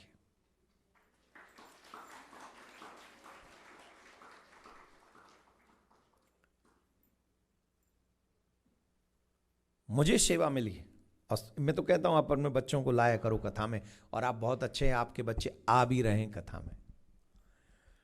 संतों के संग से उन बच्चों को, और देवर्षि नारद जो पूर्व जन्म में दासी पुत्र थे, उन्हें भगवत भक्ति प्राप्त हो गई। जीवन में बुरा संग कभी मत करो, और जीवन में अच्छा संग जब जब करने का मिले अवसर, कभी मत छोड़ना, चाहे दुनिया के 10 काम छोड़ने पड़े। दुनिया के 10 काम छोड़कर सत्संग मत छोड़ना, उसको पकड़ो। अच्छे लोगों का संग करो, बुरे लोगों का नहीं। दासी पुत्र से देवर्षि नारद बन गए। देवर्षि नारद बोले सत्संग का प्रभाव था, उन्होंने कहा कि सत्संग का प्रभाव था। इसलिए आप भागवत की रचना कीजिए, जिसमें भक्तों का चरित्र लिखिए, जिसमें अन्य ऐसी चर्चा लिखिए जिससे लोगों का मन भगवान की कथा में लगे, धर्म में लगे। फिर वेद व्यास जी महाराज ने ये भागवत ग्रंथ लिखा, भागवत महापुराण की रचना की। अब इस भागवत महापुराण में एक बहुत विशेष बात, सुखदेव जी जा ही चुके थे, तो इस ग्रंथ को 18,000 श्लोक, 12 स्कंद, 335 अध्याय, इसे जन समाज तक पहुंचाएगा कौन? तो सुखदेव जी को ही पात्रता समझी और व्यास जी ने, उनके शिष्यों ने 2 श्लोक सुखदेव जी के आसपास में कहे। और पहला श्लोक बड़ा सुंदर था, भगवान के स्वरूप के बारे में। बरहा पीड़म नटवर बपु कर्ण योग कर्णकारम विप्रदवासह कनक कविशम वै जयंतीम चमालाम रंधान वेणु अधर सुदया पूरेण गोप वृंदई वृंदारण्यम सुभद्रवणम प्राव सदगीर्त कीर्ति ही। ये पहला श्लोक। इसमें भगवान के स्वरूप का वर्णन है, भगवान कैसे हैं। देखो ये जो आंखें हैं ना, ये बहुत बेकार है। ये आंखें सुंदरता देखना चाहती हैं, हाँ या ना? जोर से बोलो। हाँ जी। जब कोई सुंदर दिखे तो यूं घूर घूर के देखते हैं उसे, और सुंदर कोई ना हो तो उस तरफ से तुरंत फिर जाती है, अरे यार कौन है, हाँ या ना? अच्छा, कोई सुंदर दिखा, आप उसको देखने लगे और तुरंत उसी के पीछे उससे भी सुंदर आ गया, फिर उसी को देखोगे कि उसके पीछे? ये अमेरिकन ज्ञान चल रहा है यहां पे। उसके पीछे उसके भी सुंदर आ गया तो आप किसको देखोगे? और 15 मिनट बाद उससे भी कोई सुंदर दिखे, फिर तो वहीं टिके रहोगे कि कहीं और आगे भागोगे? इसका मतलब क्या है? ये आंखें कभी ठहरने वाली क्यों नहीं है? क्योंकि यहां सुंदरता की कमी नहीं है। इनको आदत पड़ चुकी है सुंदरता देखने की, ये लालची हो गई हैं, और सुंदरता की कमी है ही नहीं। एक सुंदरता जाएगी, दूसरी आ जाएगी, दूसरी जाएगी, तीसरी आ जाएगी। लेकिन इन आंखों को, इन नेत्रों को अगर सुंदरता के लिए लगाना ही है तो ऐसी जगह लगा दो जिसके बाद कोई सुंदरता दिखे ही ना। मेरे ठाकुर जी से ज्यादा सुंदर इस ब्रह्मांड में कोई है ही नहीं। जिनके नेत्र ठाकुर जी की सुंदरता का अवलोकन करने में लग गए हैं, फिर वो संसार की सुंदरता देखते नहीं है। एक उदाहरण हम आपको देते हैं। सूरदास जी महाराज कुएं में गिर गए, सूखे कुएं में, तो किशोरी जी ने और ठाकुर जी ने कृपा करके बाहर निकाल लिया। तो जब जाने लगे तो किशोरी जी के चरण का नूपुर खोल लिया। नूपुर, नूपुर समझ गए? नूपुर उतार लिया। और जब नूपुर उतार लिया तो किशोरी जी ने कहा ये नूपुर हमको दे दीजिए। बोले हमें क्या पता ये नूपुर किसका है। अभी तो आप कह रही हैं नूपुर हमारा है, तो हम आपको दे दें, फिर थोड़ी देर में श्याम सुंदर कहें कि नूपुर हमारा है, तो हम क्या कहेंगे? तो किशोरी जी ने कृपा करके उनको नेत्र दे दिए कि आप अपने नेत्रों से ही देख लीजिए नूपुर किसका है, आप स्वयं देखिए। नेत्र दे दिए, देख लिए। अब किशोरी जी बोली हम तुमसे बड़े प्रसन्न, कुछ वरदान मांग लो। बोले मुझे पहले जैसा ही अंधा कर दो।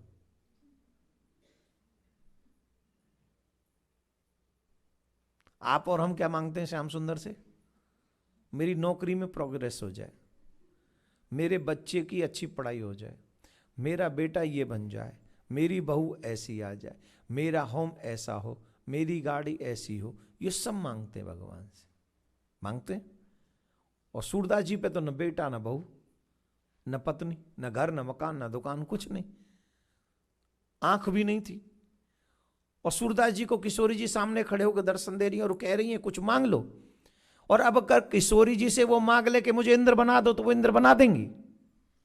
एक सेकंड नहीं लगेगा किशोरी जी को, एक सेकंड नहीं लगेगा। एक सेकंड में किशोरी जी इंद्र तो कुछ नहीं है उनके आगे। लाखों करोड़ों इंद्र ऐसे ही पड़े, किशोरी जी क्या नहीं दे सकती? तो उन्होंने कहा कुछ मांग लो। बोले मुझे अंधा कर दो। क्यों? अरे अंधे आदमी तो यही मांगते हैं, अंधे को क्या चाहिए? 2 आंख। और मैंने तुम्हें नेत्र दिए और तुम कहते हो अंधा बना दो। बोले जिन नेत्रों से मैंने आपका दर्शन कर लिया है, उन नेत्रों से मैं दुनिया नहीं देखना चाहता, इसलिए कृपा करके मुझे पहले जैसा ही बना दो।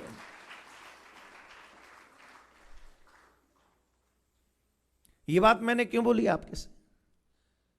इसलिए बोली है कि जिन नेत्रों को श्याम सुंदर का दर्शन करने का हैबिचुअल जो हो जाते हैं नेत्र, फिर वो दुनिया की सुंदरता में नहीं अटकते हैं, क्योंकि उनके बराबर कोई सुंदर है ही नहीं। तेरी अखियां हैं जादू भरी, बिहारी जी में कब से खड़ी, तेरी अखियां हैं जादू भरी। बहुत सुंदर है ठाकुर जी, तो वही मांगना चाहिए। हमारी सुंदरता ठाकुर जी में लग जाए, हमारे नेत्र अगर उन्हीं की सुंदरता में। इसलिए पर सुखदेव जी ने कहा सुंदर तो बहुत है, इसमें तो संशय नहीं वो सुंदर है, पर कहीं ऐसा तो नहीं कि बिना स्वभाव को जाने किसी की सुंदरता के चक्कर में नहीं पड़ना चाहिए। पहले स्वभाव जान लो। देखो आजकल व्यक्ति रिश्ते बनाने में बस बॉडी स्ट्रक्चर देखता है और उससे आकर्षित हो जाता है और जब कहता है यू आर माई लाइफ। 2 महीने नहीं होते लाइफ को साथ में रहते रहते तो लाइफ कट। बॉडी स्ट्रक्चर महत्वपूर्ण नहीं है, स्वभाव महत्वपूर्ण है। आपका स्वभाव कैसा है? ऊपर से तो मिट्टी के पुतले हैं हम लोग, कैसे भी हों, लेकिन असली वास्तविकता हमारे स्वभाव में छिपी है कि हम अंदर से कैसे हैं। शरीर की सुंदरता हमें बहुत कम समय के लिए आकर्षित करती है, लेकिन स्वभाव की सुंदरता जीवन भर हमारे प्रति लोगों को आकर्षित करती रहती है। इसलिए स्वाभाविक सुंदरता होना बहुत ज्यादा जरूरी है, व्यवहारिक सुंदरता होना बहुत ज्यादा जरूरी है। और धीरे बजाओ थोड़ा सा, क्योंकि ये तो आपके मतलब की बात नहीं। आजकल एक और अच्छी बात आपने देखी होगी, अच्छी बात बोलो समाज उसे लाइक नहीं करता, और नेगेटिव चीज बोलो, बुरी चीज बोलो, अभद्रता बोलो, 2 मीनिंग वाले शब्द बोलो, फिर देखो समाज क्या लाइक करता है। इसका मतलब है मेंटलिटी कहां जा रही है हम लोगों की। अच्छी चीज है वो हमें लाइक नहीं है, हमें पसंद नहीं है। तो जैसी पसंद होगी वैसा ही तो चरित्र होगा। ठाकुर जी का स्वभाव कैसा है? वो तन से भी सुंदर है। स्वभाव कैसा है ठाकुर जी का? अहो बकीयम स्तन कालकूटम जिंघांसया प्यायत प्यास साध्वी। ये ठाकुर जी का स्वभाव है। कैसा स्वभाव है? पूतना जहर पिलाने आई थी ठाकुर जी को, जहर पिलाकर गोविंद को समाप्त कर देना चाहती थी पूतना। ठाकुर जी ने उसी पूतना के आंचल से जहर पीने के बाद उसे मैया यशोदा की गति दे दी। कंबा दयालुम शरणम ब्रजेम, उन जैसा दयालु कौन होगा? कौन होगा उन जैसा दयालु जो जहर पिलाने वाली, कालकूट जहर पिलाने वाली को भी भगवान ने मैया यशोदा की परम गति दे दी। बोलो राधे राधे। तो बताओ ऐसा दयालु कोई है? सुखदेव जी तुरंत खड़े हो गए, व्यास जी तक पहुंच गए और व्यास जी महाराज ने उनको श्रीमद् भागवत महापुराण का स्वाध्याय कराया, अध्ययन कराया। राधे राधे बोलना पड़ेगा, और धीरे बोलो थोड़ा।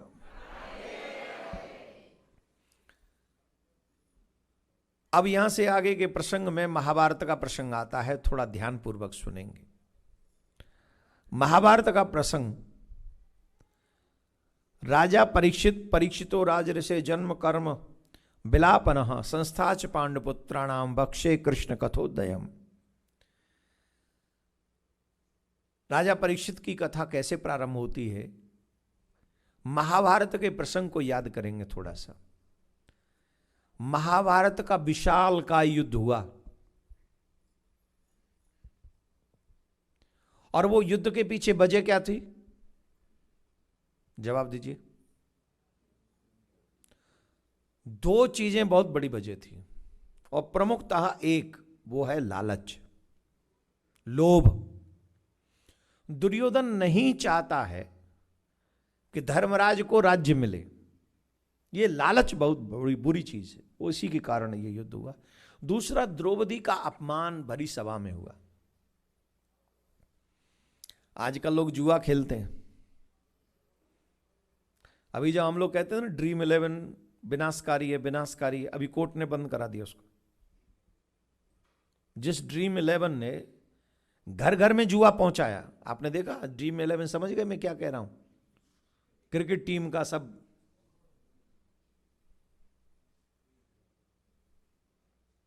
कितने करोड़ों करोड़ों करोड़ों रुपए कमा के चली गई ड्रीम 11। घर घर में जुआ पहुंचाया इसने, और हर क्रिकेटर, हर स्टार उस ड्रीम 11 का प्रचार कर रहा है। मतलब हर एक घर में जुआ पहुंचाने का प्रयास इस क्रिकेट टीम ने उस समय किया। अरे भाई, अच्छी चीज का प्रचार करो, बुरी चीज का प्रचार मत करो। ये तुम्हें समझ में नहीं आता। एक जुआ के कारण इतना बड़ा महाभारत का युद्ध हुआ। घर घर में जुआ होगा तो क्या होगा? जुआ जहां होता है वहां कलयुग का वास है, जहां कलयुग का वास है वहीं विनाश है। ये नोट कर लो आप। जहां कलयुग, जहां जुआ होगा वहां कलयुग रहेगा ही रहेगा। ये जो आप लॉटरी वॉटरी लगाते हो, कई लोग कहते हैं हाँ भाई लॉटरी लग जाए, महाराज जो आप कहोगे वो ही कर देंगे, नहीं चाहिए महाराज को लॉटरी। एक दो भक्त हमको बोले महाराज आप हमारी ऐसा कोई नंबर बता दो।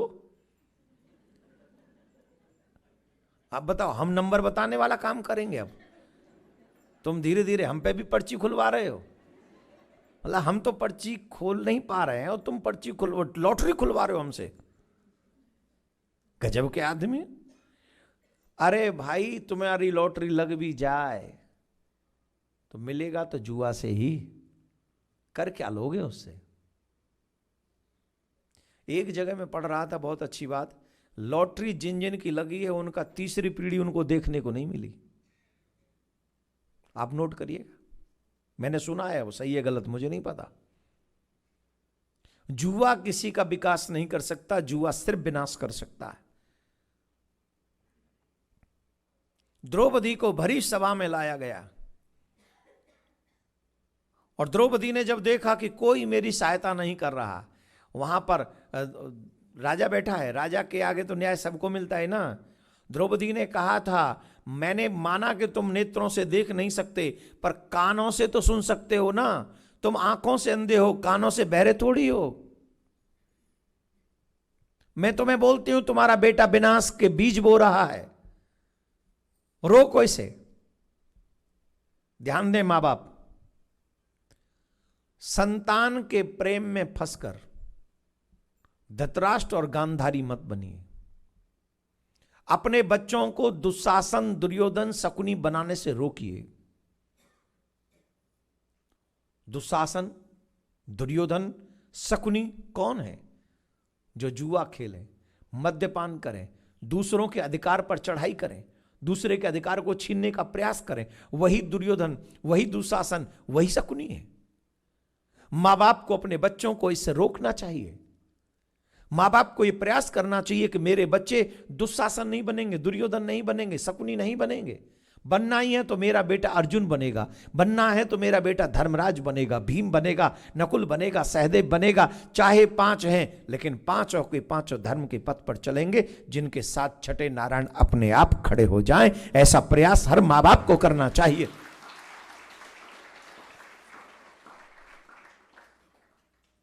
एम आई राइट या रॉन्ग? जोर से बोलिए, राइट या रॉन्ग? एग्जैक्टली। यही मां बाप की ड्यूटी है। हर चीज में हां हां मत करो, किसी चीज में ना ना करना भी सीखो। मां बाप को ये दायित्व है, ये अधिकार है कि बच्चों को सही संस्कार दें। द्रौपदी ने कहा कि तुम अंधे हो, बहरे थोड़ी हो, मैं बताती हूं ये क्या कर रहा है। मौन रहा धृतराष्ट्र उस समय, और धृतराष्ट्र का ये मौन उसकी 100 संतानों के विनाश का कारण बना।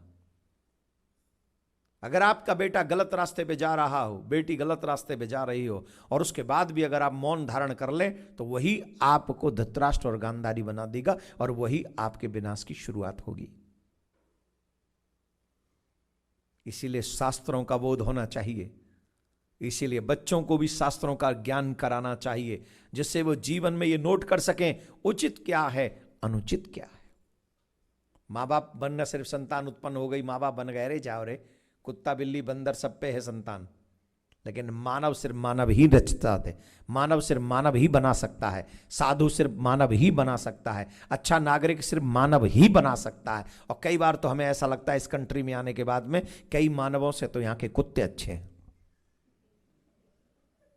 कम से कम दायरे में तो रहते हैं, मर्यादा में तो रहते हैं। मैं गलत कह रहा हूं तो बताइए। यहां के कुत्ते ज्यादा दायरे में रहते हैं, उन्हें मालूम है कहां जाना है कहां नहीं जाना है। वो दूसरे के घर में नहीं जाते, अपने ही घर में जाते हैं। यहां के कुत्ते इतने पढ़े लिखे बड़े समझदार हैं, और मानव है कि किसी के भी घर में जा रहा है, किसी का भी खा रहा है, किसी का भी छीन रहा है। तो इसका मतलब है कुत्तों से भी गई गुजरी स्थिति हो गई हम लोगों की, कईयों की। राधे राधे बोलना पड़ेगा, धीरे बोलो, धीरे, थोड़ा धीरे। धृतराष्ट्र मौन, पितामह भीष्म मौन, कर्ण मौन, द्रोणाचार्य मौन, कृपाचार्य मौन, सब मौन, कोई नहीं बोला, कोई भी नहीं बोला।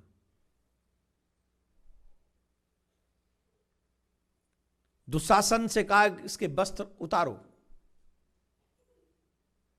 और जब वस्त्र उतारने के लिए कहा गया तो द्रौपदी को लगा कि अब मेरी रक्षा करने वाला कोई, पांचों के पांचों बलवान है, भीम गदा उठा ले तो भागता नजर आएगा दुर्योधन वहां से, लेकिन व्यवस्था वचन की है। नीचे कर लिया सर, उसके सर नीचे, भीम का, अर्जुन का भी सर नीचे, धर्मराज सब सर झुका के बैठे हुए, कुछ नहीं। तब द्रौपदी ने एक हाथ से साड़ी के पल्लू को पकड़ा और एक हाथ से कन्हैया को पुकारा, दुख हरो द्वारिका नाथ शरण में तेरी, आपकी शरण हुए द्वारिका नाथ, मेरी रक्षा करो। फिर भी भगवान नहीं आए। अब तो आ जाओ, बोले नहीं आएंगे। क्यों नहीं आ रहे हो?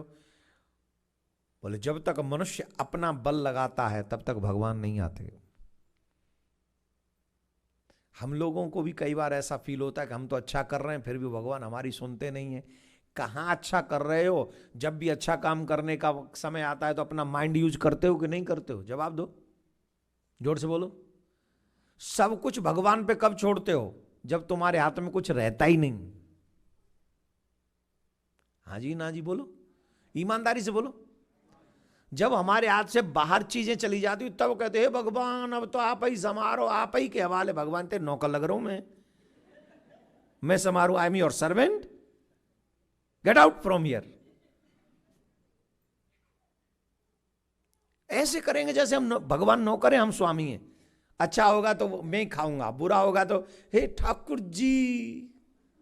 ऐसे नहीं होता है। जब भी अगर भगवान के बन गए हो तो माइंड यूज मत करो। कई लोगों को मेरी बात बुरी लगती है कि आप तो कहते भक्ति के धर्म के पद पे बुद्धि का प्रयोग, भगवान के लिए बुद्धि नहीं चलेगी। यहां भगवान को बुद्धि से नहीं समझा जा सकता, भगवान को भाव से समझा जा सकता है। जो अपना सर्वस्व भगवान के चरणों में समर्पित कर देता है। सबरी ने कौन सी बुद्धि लगाई थी जरा बताइए, कृपा करके बताइए। विदुरानी ने कौन सी बुद्धि लगाई थी? दोनों के यहां पर भगवान ने वो खाया जिसकी कोई वैल्यू नहीं है। एक के यहां झूठे बेर खाए, एक के यहां बथुआ का साग खाया। बाद में बथुआ का साग भी खाया था, छिलके तो पहले खा लिए थे। अब जरूरी है वो केले के छिलके ही बोलूं मैं ठाकुर जी? अच्छा चलो मान लो कि छिलके खाए कि नहीं खाए, कौन सी बुद्धि थी वहां? कोई बुद्धि नहीं, बुद्धि खत्म हो गई थी, बुद्धि काम ही नहीं कर रही। ठाकुर जी के हवाले होगी, तू जाने तेरा। फिर एक बार एडवाइस दे रहा हूं, बुद्धि संसार में लगाओ, भगवान में नहीं। ये लूट रहे हैं रात दिन तुम्हें, गोद में खिला खिला के बचपन लूट लिया, नोट कम्बा कम्बा के जवानी लूट ली। बुढ़ापे में कब कौन धक्का मार दे किसी को नहीं पता। ये लूटना तो जानते हैं, लुटना नहीं जानते। भगवान तुम पे लुटना जानता है।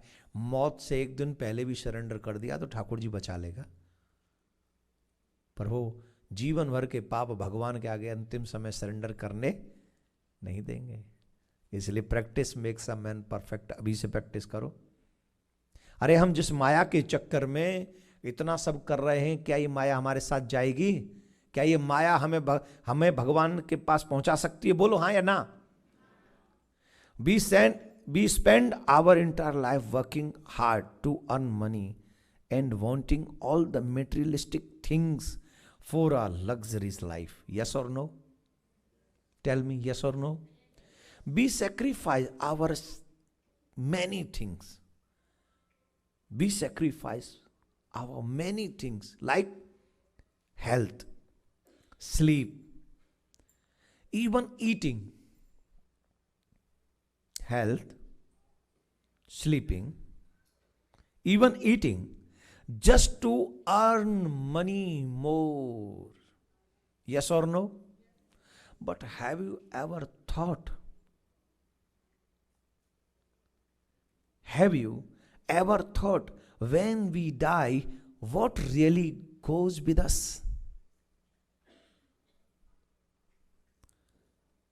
Think about money. Tell me, money, home, cars, jewelry, family, nothing will go with us. Nothing. Never. The only thing that will go with us is Harinam Sankirtan, is listening to Srimad Bhagavatam and selfless work. If you did, then everything will go with you. No one can stop it. Radhe Radhe. अंग्रेजी में IT sector वालों के लिए बोला है, राधे राधे बोलना पड़ेगा। Don't use your mind here, just use your mind there. There means in a universe, not in the religious. धर्म में नहीं। तो मैं कहां था कथा में? जब तक माइंड यूज करोगे, अपना बल यूज करोगे, भगवान के पास नहीं पहुंच सकते। एक साड़ी के एक हाथ से अपने साड़ी के पल्लू को पकड़ा, भगवान नहीं आए। बोले कर लो ट्राई, जो करना अपने आप से, नहीं आए। और जब दोनों हाथ खड़े कर दिए, एक क्षण की देरी नहीं की भगवान ने।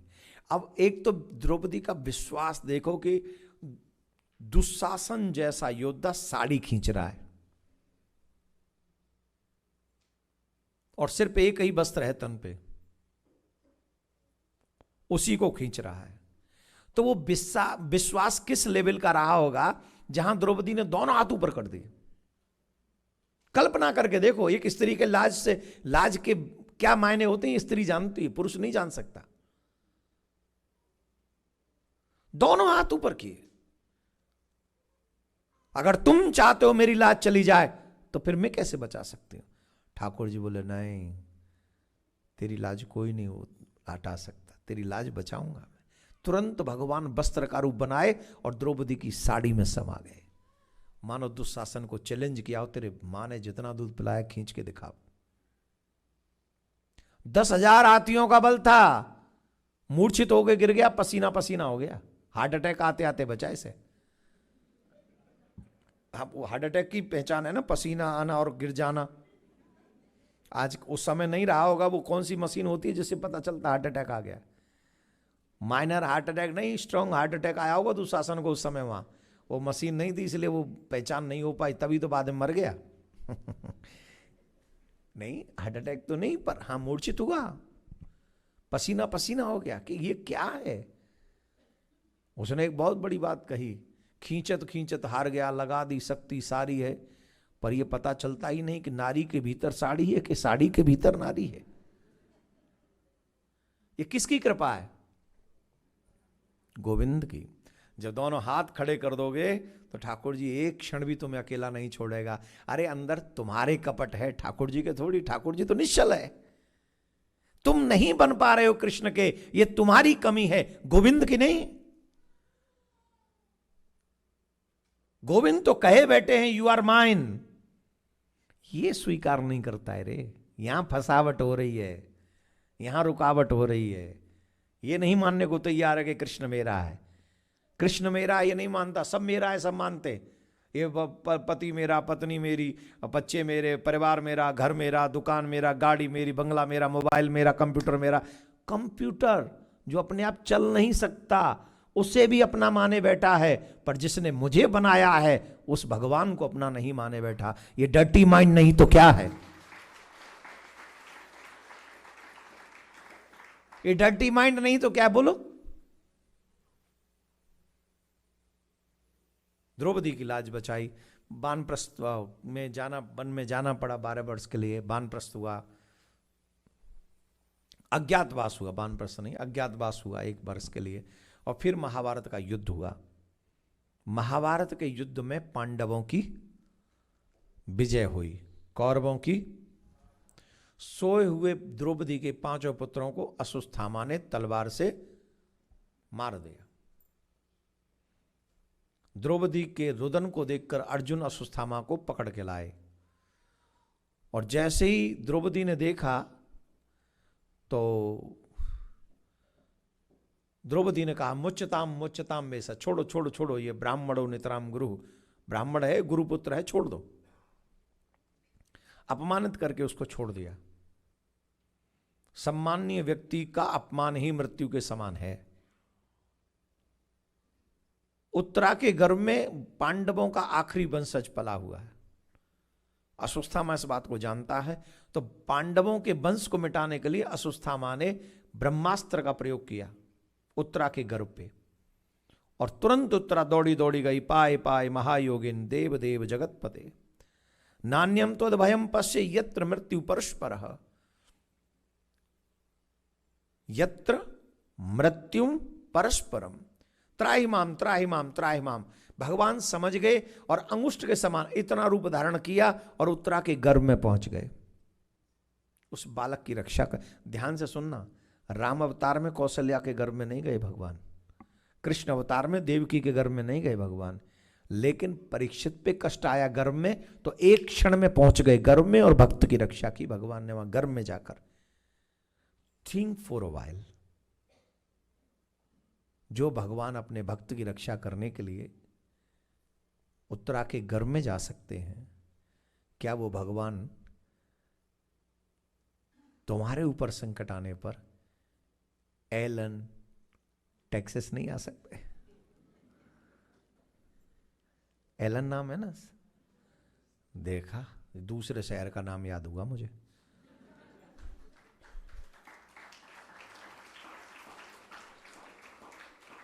इससे पहले अलग शहर का एक नाम याद हो गया था मुझे, ग्रीन्सबोरो,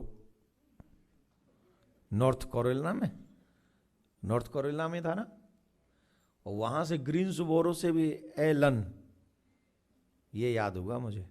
और यहाँ के नाम भी तो ऐसे ही हैं, तो कैसे याद करें हम जैसा सीधा साधा भोला भाला आदमी। कितने लोग हंस रहे, मतलब मुझे तुम्हें सीधा नहीं लगता। ऐसा क्या बोला, तुम्हारे लिए तो सीधा ही हूं, जिनके लिए सीधा नहीं हूं वो सोचें, वो टेंशन में रहते हैं, और तुम्हारे ही बल पे उनके लिए टेढ़ा हूं, तुम्हारे लिए तो सीधा ही हूं। राधे राधे बोलना पड़ेगा। भगवान ने उसकी रक्षा की, उस शिशु की रक्षा की, आपकी भी रक्षा करेगा। बस उत्तरा की तरह तुम्हारा भी सरेंडर परमात्मा के सामने होना चाहिए। बहुत प्रसंग है महाभारत का, लेकिन महत्वपूर्ण कथा हम जो सुनाना चाहते हैं, भगवान ने, हाँ एक और बात सुन लीजिए। भगवान कुंती के पास में गए और कहा हमसे कुछ वरदान मांगो, तो कुंती ने वरदान मांगा, विपदा संतु न सस्व तत्र तत्र जगत गुरु भवतो दर्शनम यस्यात् पुनर्भव दर्शनम। अगर तुम हमें दे सकते हो तो विपत्ति दे दो। क्या मांग रही कुंती? कौन मांग रही?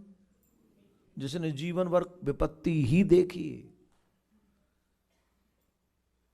किसी के यहां जन्म हुआ, किसी ने पालन किया। जैसे कृष्ण का जन्म देवकी के यहां हुआ, वसुदेव जी ने पाला, नंद बाबा के यहां पालन हुआ, वैसे ही कुंती के साथ भी हुआ। जन्म कहीं हुआ, पालन कहीं हुआ, और फिर कुंवारी के पुत्र हो गया। फिर पति भी कैसा मिला, जिससे पांडु साप है, किसी भी स्त्री का स्पर्श करेगा समाप्त, पति ऐसा।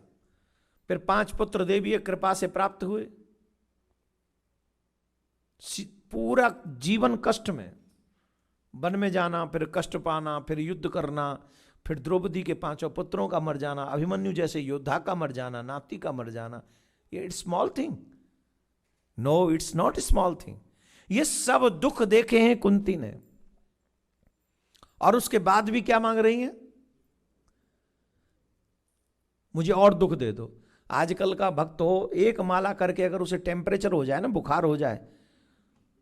एक जनी आ गई थी, महाराज जदों मैंने तो आपसे जब से कंठी ली है ना, पता नहीं शरीर टूटा टूटा सा रहता है? अरे मेरे मंत्र ने तोड़ दियो तेरा शरीर, या मंत्र ने शरीर तोड़ दिया? ऐसी कौन सी, या मैंने फिटकरी लगा दी कचू? नहीं, कसम से 1-2 लोग आते हैं ऐसे, लाखों मंत्र ले चुके हैं, वो भगवान की कृपा है, पर महाराज शरीर टूटा टूटा रहता, पॉजिटिव फील नहीं होता। मंत्र से पॉजिटिव फील नहीं होता। वहां जो चादर चढ़ा के आते हो उस पे पॉजिटिव फील हो रहा है।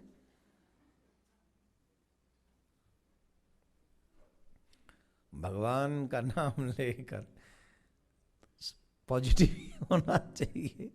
शरीर तोड़े बैठे हो कहीं और, ब्लेम कर रहे हो हम पे, कैसे काम चलेगा? तो ऐसे नहीं, भगवान पे विश्वास, पूर्ण विश्वास हो। कुंती ने दुख मांगे, भगवान आशीर्वाद देकर गए। पूछा कृष्ण ने, दुख क्यों मांग रही हो? बोले कृष्ण, जब जीवन में दुख होते हैं ना, तो कृष्ण तुम्हारी याद बनी रहती है। सुख के मुंह पे धूर पड़े जो प्रभु को नाम भुलाए, बलिहारी व दुख की जो पल पल नाम जपाए। उस दुख के मुंह पे धूर पड़नी चाहिए, जो सुख के मुंह पे धूर पड़नी चाहिए, जिसके आने पर हम भगवान का नाम स्मरण भूल जाते हैं।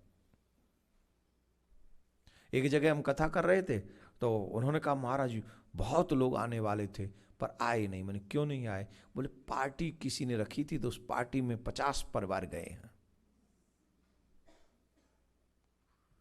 कितने परिवार गए? 50। 50 माने 200 तो होंगे, 100 तो होंगे।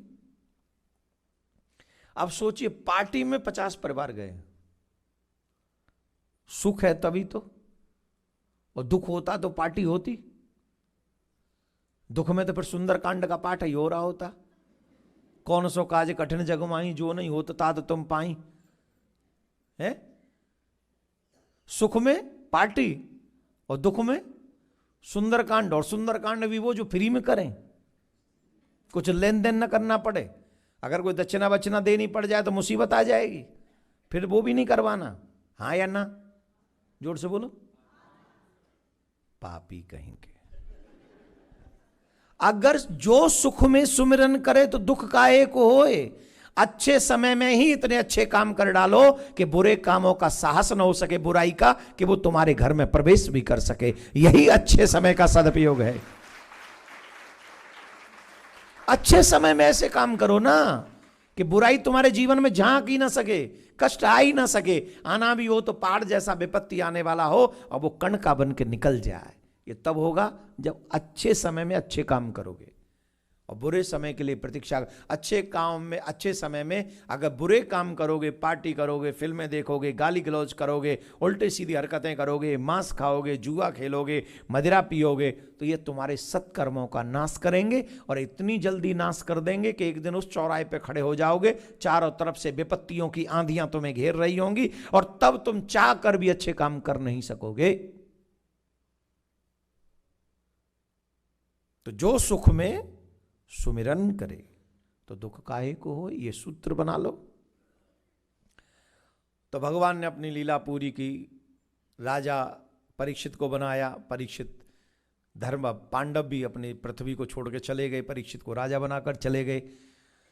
यहां से आगे का 10 मिनट का प्रसंग और हम आपको सुना दें। कलयुग और कलयुग के बीच संवाद परीक्षित जी का।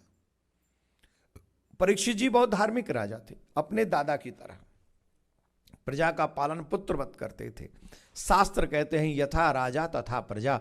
जिस देश का राजा जैसा होता है उसकी प्रजा भी वैसी ही हो जाती है। इसलिए प्रत्येक देश का राजा धार्मिक होना चाहिए, धर्म के पथ पर चलने वाला होना चाहिए, जो अपनी प्रजा का भी कल्याण करे और अपना भी कल्याण कर सके। ये बहुत जरूरी है। एक इसका मतलब आप अपने घर के राजा रानी हो, मम्मी पापा जो हैं, दादी दादा जो हैं, वो अपने घर के कौन है, राजा रानी। इसका मतलब क्या हुआ, माँ बाप धार्मिक होंगे, दादी दादा धार्मिक होंगे तो बच्चे भी, और मम्मी पापा ही जाके वहाँ मतलब अलग ही दुनिया में, तो फिर बच्चों से क्या आशा करोगे आप। किसी भी देश में रहो, संस्कार अपने पालन करो, निवेदन है आपसे। धार्मिक राजा परीक्षित एक बार कहीं से आ रहे थे तो उन्होंने एक दृश्य देखा। तत्र गोमिथुनम राजा हन्य मानव नाथपत। एक राजा को देखा काले से को, और वो गाय को और वृषभ को पीट रहा है। राजा ने रथ रोका, वो काला सा व्यक्ति दूर जाके खड़ा हो गया। पूछा वृषभ से, बैल से, आप कौन हैं और ये आपको क्यों मार रहा है। तो वृषभ ने कहा, महाराज मैं धर्म हूं, मेरे 4 चरण हैं। ध्यान से सुनिएगा, मैं धर्म हूं, मेरे 4 चरण हैं, जिसमें से 3 टूट गए। जब मनुष्य ने सत्य बोलना बंद कर दिया तो मेरा जो सत्य का चरण है वो टूट गया। जब मनुष्य ने तप करना बंद कर दिया तो मेरे तप का जो चरण है वो टूट गया। जब मनुष्य ने दया करना बंद कर दिया तो जो मेरे दया का चरण है वो टूट गया। तप, दया, दान और शौच, ये 4 चरण हैं। कलयुग है, अब कलयुग में एक ही चरण बचा है, वो है दान का। तो दान करने के लिए भी अब अगर हम किसी को कहें या कोई किसी को कहे, प्रेरणा दे या हमारा ही मन करे, तो 4 लोग बीच में वैसे ही आ जाते हैं, कहते क्या जरूरत है, इतना सब नहीं करना चाहिए। और फिर आजकल तो बड़े बड़े लोगों को, छोड़ो दान के ऊपर नहीं बोले, पर एक ही चरण है दान कलयुग में, जिसके कारण धर्म बचा हुआ है। 3 चरण ऑलरेडी टूट गए हैं, एक ही। तो जो मनुष्य दान करता है वो धर्म को बचाने का प्रयास करता है। 3 तो ऑलरेडी टूटे हुए, और मारने वाला इस चरण को भी तोड़ रहा है। कौन, बोलिए, कलयुग। तो महाराज जी हमारे चरण को तोड़ देगा। गाय से पूछा आप कौन है, बोले मैं हूं पृथ्वी। आप क्यों दुखी हैं, बोले कलयुग की वजह से। ये क्यों दुखी हो, बोले ये कलयुग हमें मार देना चाहता है, हमें कष्ट पहुंचा रहा है। कैसे पहुंचा रहा है, बोले देखिए महाराज, हम सब कष्ट सह सकते हैं, पर बाल हत्या और भ्रूण हत्या हम बर्दाश्त नहीं कर सकते, और कलयुग में सबसे ज्यादा बाल हत्याएं होती हैं। एक जगह पर हम कहीं पढ़ रहे थे, वो 14 फरवरी के बाद 25 लाख भ्रूण हत्याएं होती हैं 14 फरवरी के बाद। सोचो पृथ्वी पर कितना बड़ा बोझ पड़ता होगा। अबॉर्शन बोलते हैं, क्या बोलते हैं उसको, 25 लाख एक कंट्री का नंबर है ये। हम लोग पृथ्वी को कितना सता रहे हैं। द्वापर युग के अंत में 6 पुत्र मारे गए थे, तुरंत भगवान का प्राकट्य हो गया, पृथ्वी हिल गई थी। और अब बार बार पृथ्वी हिल रही है, भूकंप आ रहे हैं, सुनामी आ रही है, समुद्र में बाढ़ आ रही है, न जाने क्या क्या हो रहा है। उसके बाद भी हम सावधान नहीं हो रहे, हर अपनी मनमर्जी से पाप किए जा रहे हैं, तो झेलना आने वाला समय अच्छा नहीं है। राधे राधे बोलना पड़ेगा। मैं तो आप सब सनातनियों से कहूंगा, कम से कम जब तक बवंडर जाए नहीं तब तक सब सनातनी हो जाओ। वेद और पुराणों के बताए हुए मार्ग पर चलकर अपने जीवन को सच्चाई के रास्ते पे ले जाओ। अगर बीच में भगवान न करे कुछ उल्टा सीधा हो भी जाए तो ठाकुर जी के सीधे चरणों में ही जाएं। ऐसे अपने जीवन को, शेष जीवन को कम से कम 25 अब से लेके 32 तक तो ऐसे ही जियो भैया। हम तो यही प्रार्थना कर रहे हैं, आगे तुम्हारी मर्जी। राजा ने कहा मैं कलयुग को ही मार दूंगा, खड्ग निकाली, बोले मैं तुम्हें मारूंगा। तो राजा ने कहा सुनो, मुझे कलयुग बोला मुझे मारना चाहते हो मार देना, लेकिन मुझ में अभी कुछ अच्छाई है, वो भी सुन लो। बोले तुम में क्या अच्छाई है? माता जी, ए माता राम, जो पीछे खड़ी हुई माता राम, 5-7 मिनट और रह के, जब इतनी बड़े ध्यान से सुन रहे हो तो देखो, ये आप अपने पितरों के लिए कथा सुन रहे हो, तो जब तक आरती न हो जाए तब तक मत उठो और मन लगा के सुनो।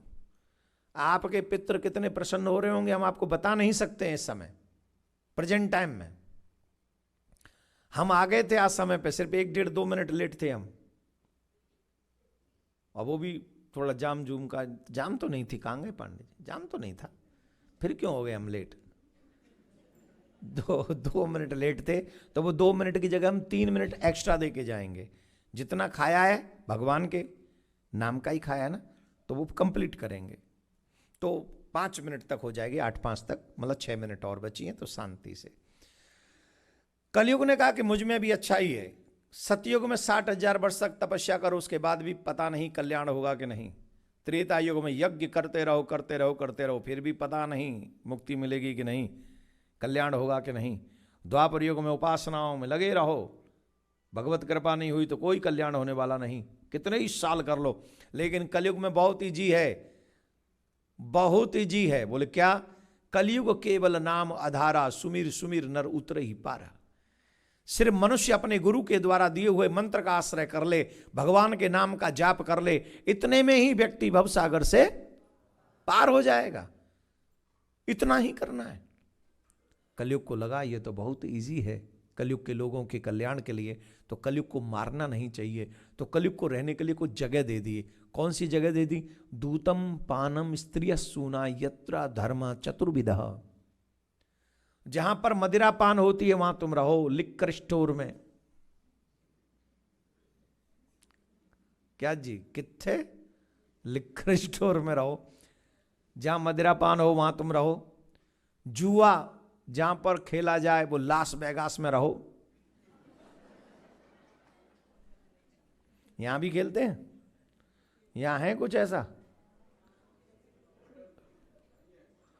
या मशीन वसीन है वो जो खेलते हैं वहां है? अरे वो तुमको नहीं, तुम नहीं खेलोगे। देखो बुढ़िया अम्मा कह रही है,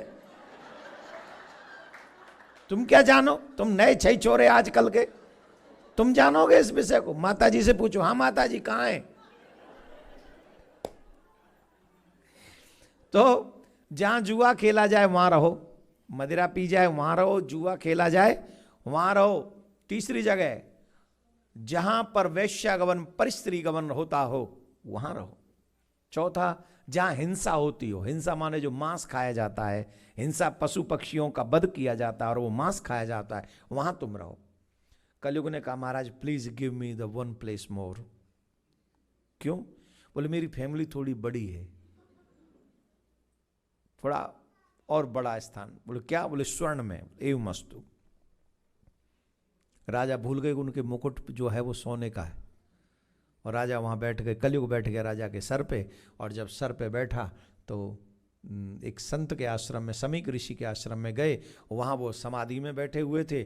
उनने कहा कि हमें जल पिला दो। उनको पता ही नहीं था महात्मा को कि कोई आया है। बोले जल पिला दो, जल पिला दो, जल पिला दो, कुछ भी नहीं कहा। तो राजा को लगा कि महात्मा जानबूझ के मेरा अपमान कर रहे हैं। देखो कलयुग बैठ जाए तो क्या होता है, ध्यान से सुनिए। कलयुग अगर हमारे जीवन में बुद्धि पे बैठ जाए तो क्या होता है, अच्छी बात बुरी लगती है, बुरी बात अच्छी लगती है। आज से पहले कभी भी संत का अपराध नहीं किया था, हमेशा संतों के चरणों में सर झुका के रखा था। लेकिन जैसे ही कलयुग बैठा, संत को समझा कि मेरा अपमान कर रहे हैं, तुरंत अपराध किया, मरा हुआ सर्प उठाया और संत के गले में डाल दिया। जब भी आप अपने बड़ों की विपरीत दिशा में जाने लगो, उनके वाक्यों में अपनी हानि देखने लगो, समझना कलयुग हमारे सर पे बैठ गया। राजा तो चले गए महल में। जैसे ही राजा के ऋषि के पुत्र को पता चला, श्रृंगी ऋषि को, उन्होंने शाप दे दिया, इति लंघित मर्यादम तक्षकः सप्तमे हनि। जिसने संत मर्यादा का उल्लंघन किया, से 7वें दिन उसे तक्षक डस लेगा और उसकी मृत्यु हो जाएगी। राजा को जैसे ही पता चला, गंगा के तट पे आ गए और उन्होंने सभी संत महात्माओं से एक ही प्रश्न किया, म्रियमाणस्य किम कर्तव्यम, मरणशील मनुष्य को क्या करना चाहिए। तब संतों ने, सुखदेव जी महाराज ने कहा, जिसकी मृत्यु 7वें दिन है उसे भागवत कथा सुननी चाहिए। राधे राधे बोलना पड़ेगा, जोर से बोलना पड़ेगा। My dear listeners, we have only 7 days, और यही 7 दिन में एक दिन हमारा जन्म होगा और एक दिन हमारी मृत्यु। लेकिन इन्हीं 7 दिनों में से हम उनका उपयोग करेंगे तो हमें भगवत भक्ति, कथा, कल्याण सब प्राप्त हो सकता है। अगर हम चाहते हैं कि हमारा भी कल्याण हो तो इसके लिए बहुत जरूरी है कि हम और आप सब मिलकर भगवान की इस कथा को अपने पितरों को समर्पित करते हुए अपने कल्याण का मार्ग इसको बनाएं। माथे पे तिलक, गले में कंठी, हाथ में कलावा, मुख में भगवान का नाम, ये सनातन की पहचान है। इस पहचान को अपने जीवन में उतारिए, अपने बच्चों के साथ यहां पधारिए। बच्चों के साथ आओगे तो सनातन की धारा आगे तक जाएगी। कल हम ये भी बताएंगे कि आप लोगों को पता चल सके कि हमारे पितृ इस समय कहां होंगे। इसके विषय में हम कल चर्चा करेंगे। आप सबसे आग्रह, कल थोड़ा और 2 मिनट पहले, 5 मिनट पहले, 7 मिनट पहले, जो जितना लेट आया, जो हमसे पहले आ गए वो तो उतने ही टाइम पे आ जाना, लेकिन जो थोड़े थोड़े लेट आए हैं और 5-7 मिनट एक्स्ट्रा एफर्ट मारिए और जल्दी पहुंचने का प्रयास कीजिए। और आप लोगों ने यहाँ से जाने के बाद जो लोगों को बताया, उसके बाद आज बहुत सारे लोग आए। आप सब अपने पितरों के आशीर्वाद को इस समय वर्तमान में कृपा प्राप्त कर रहे हैं। आपके पितर आपको इस समय मुस्कुरा के देख रहे हैं, जहां भी हैं, जिस योनि में भी हैं वो।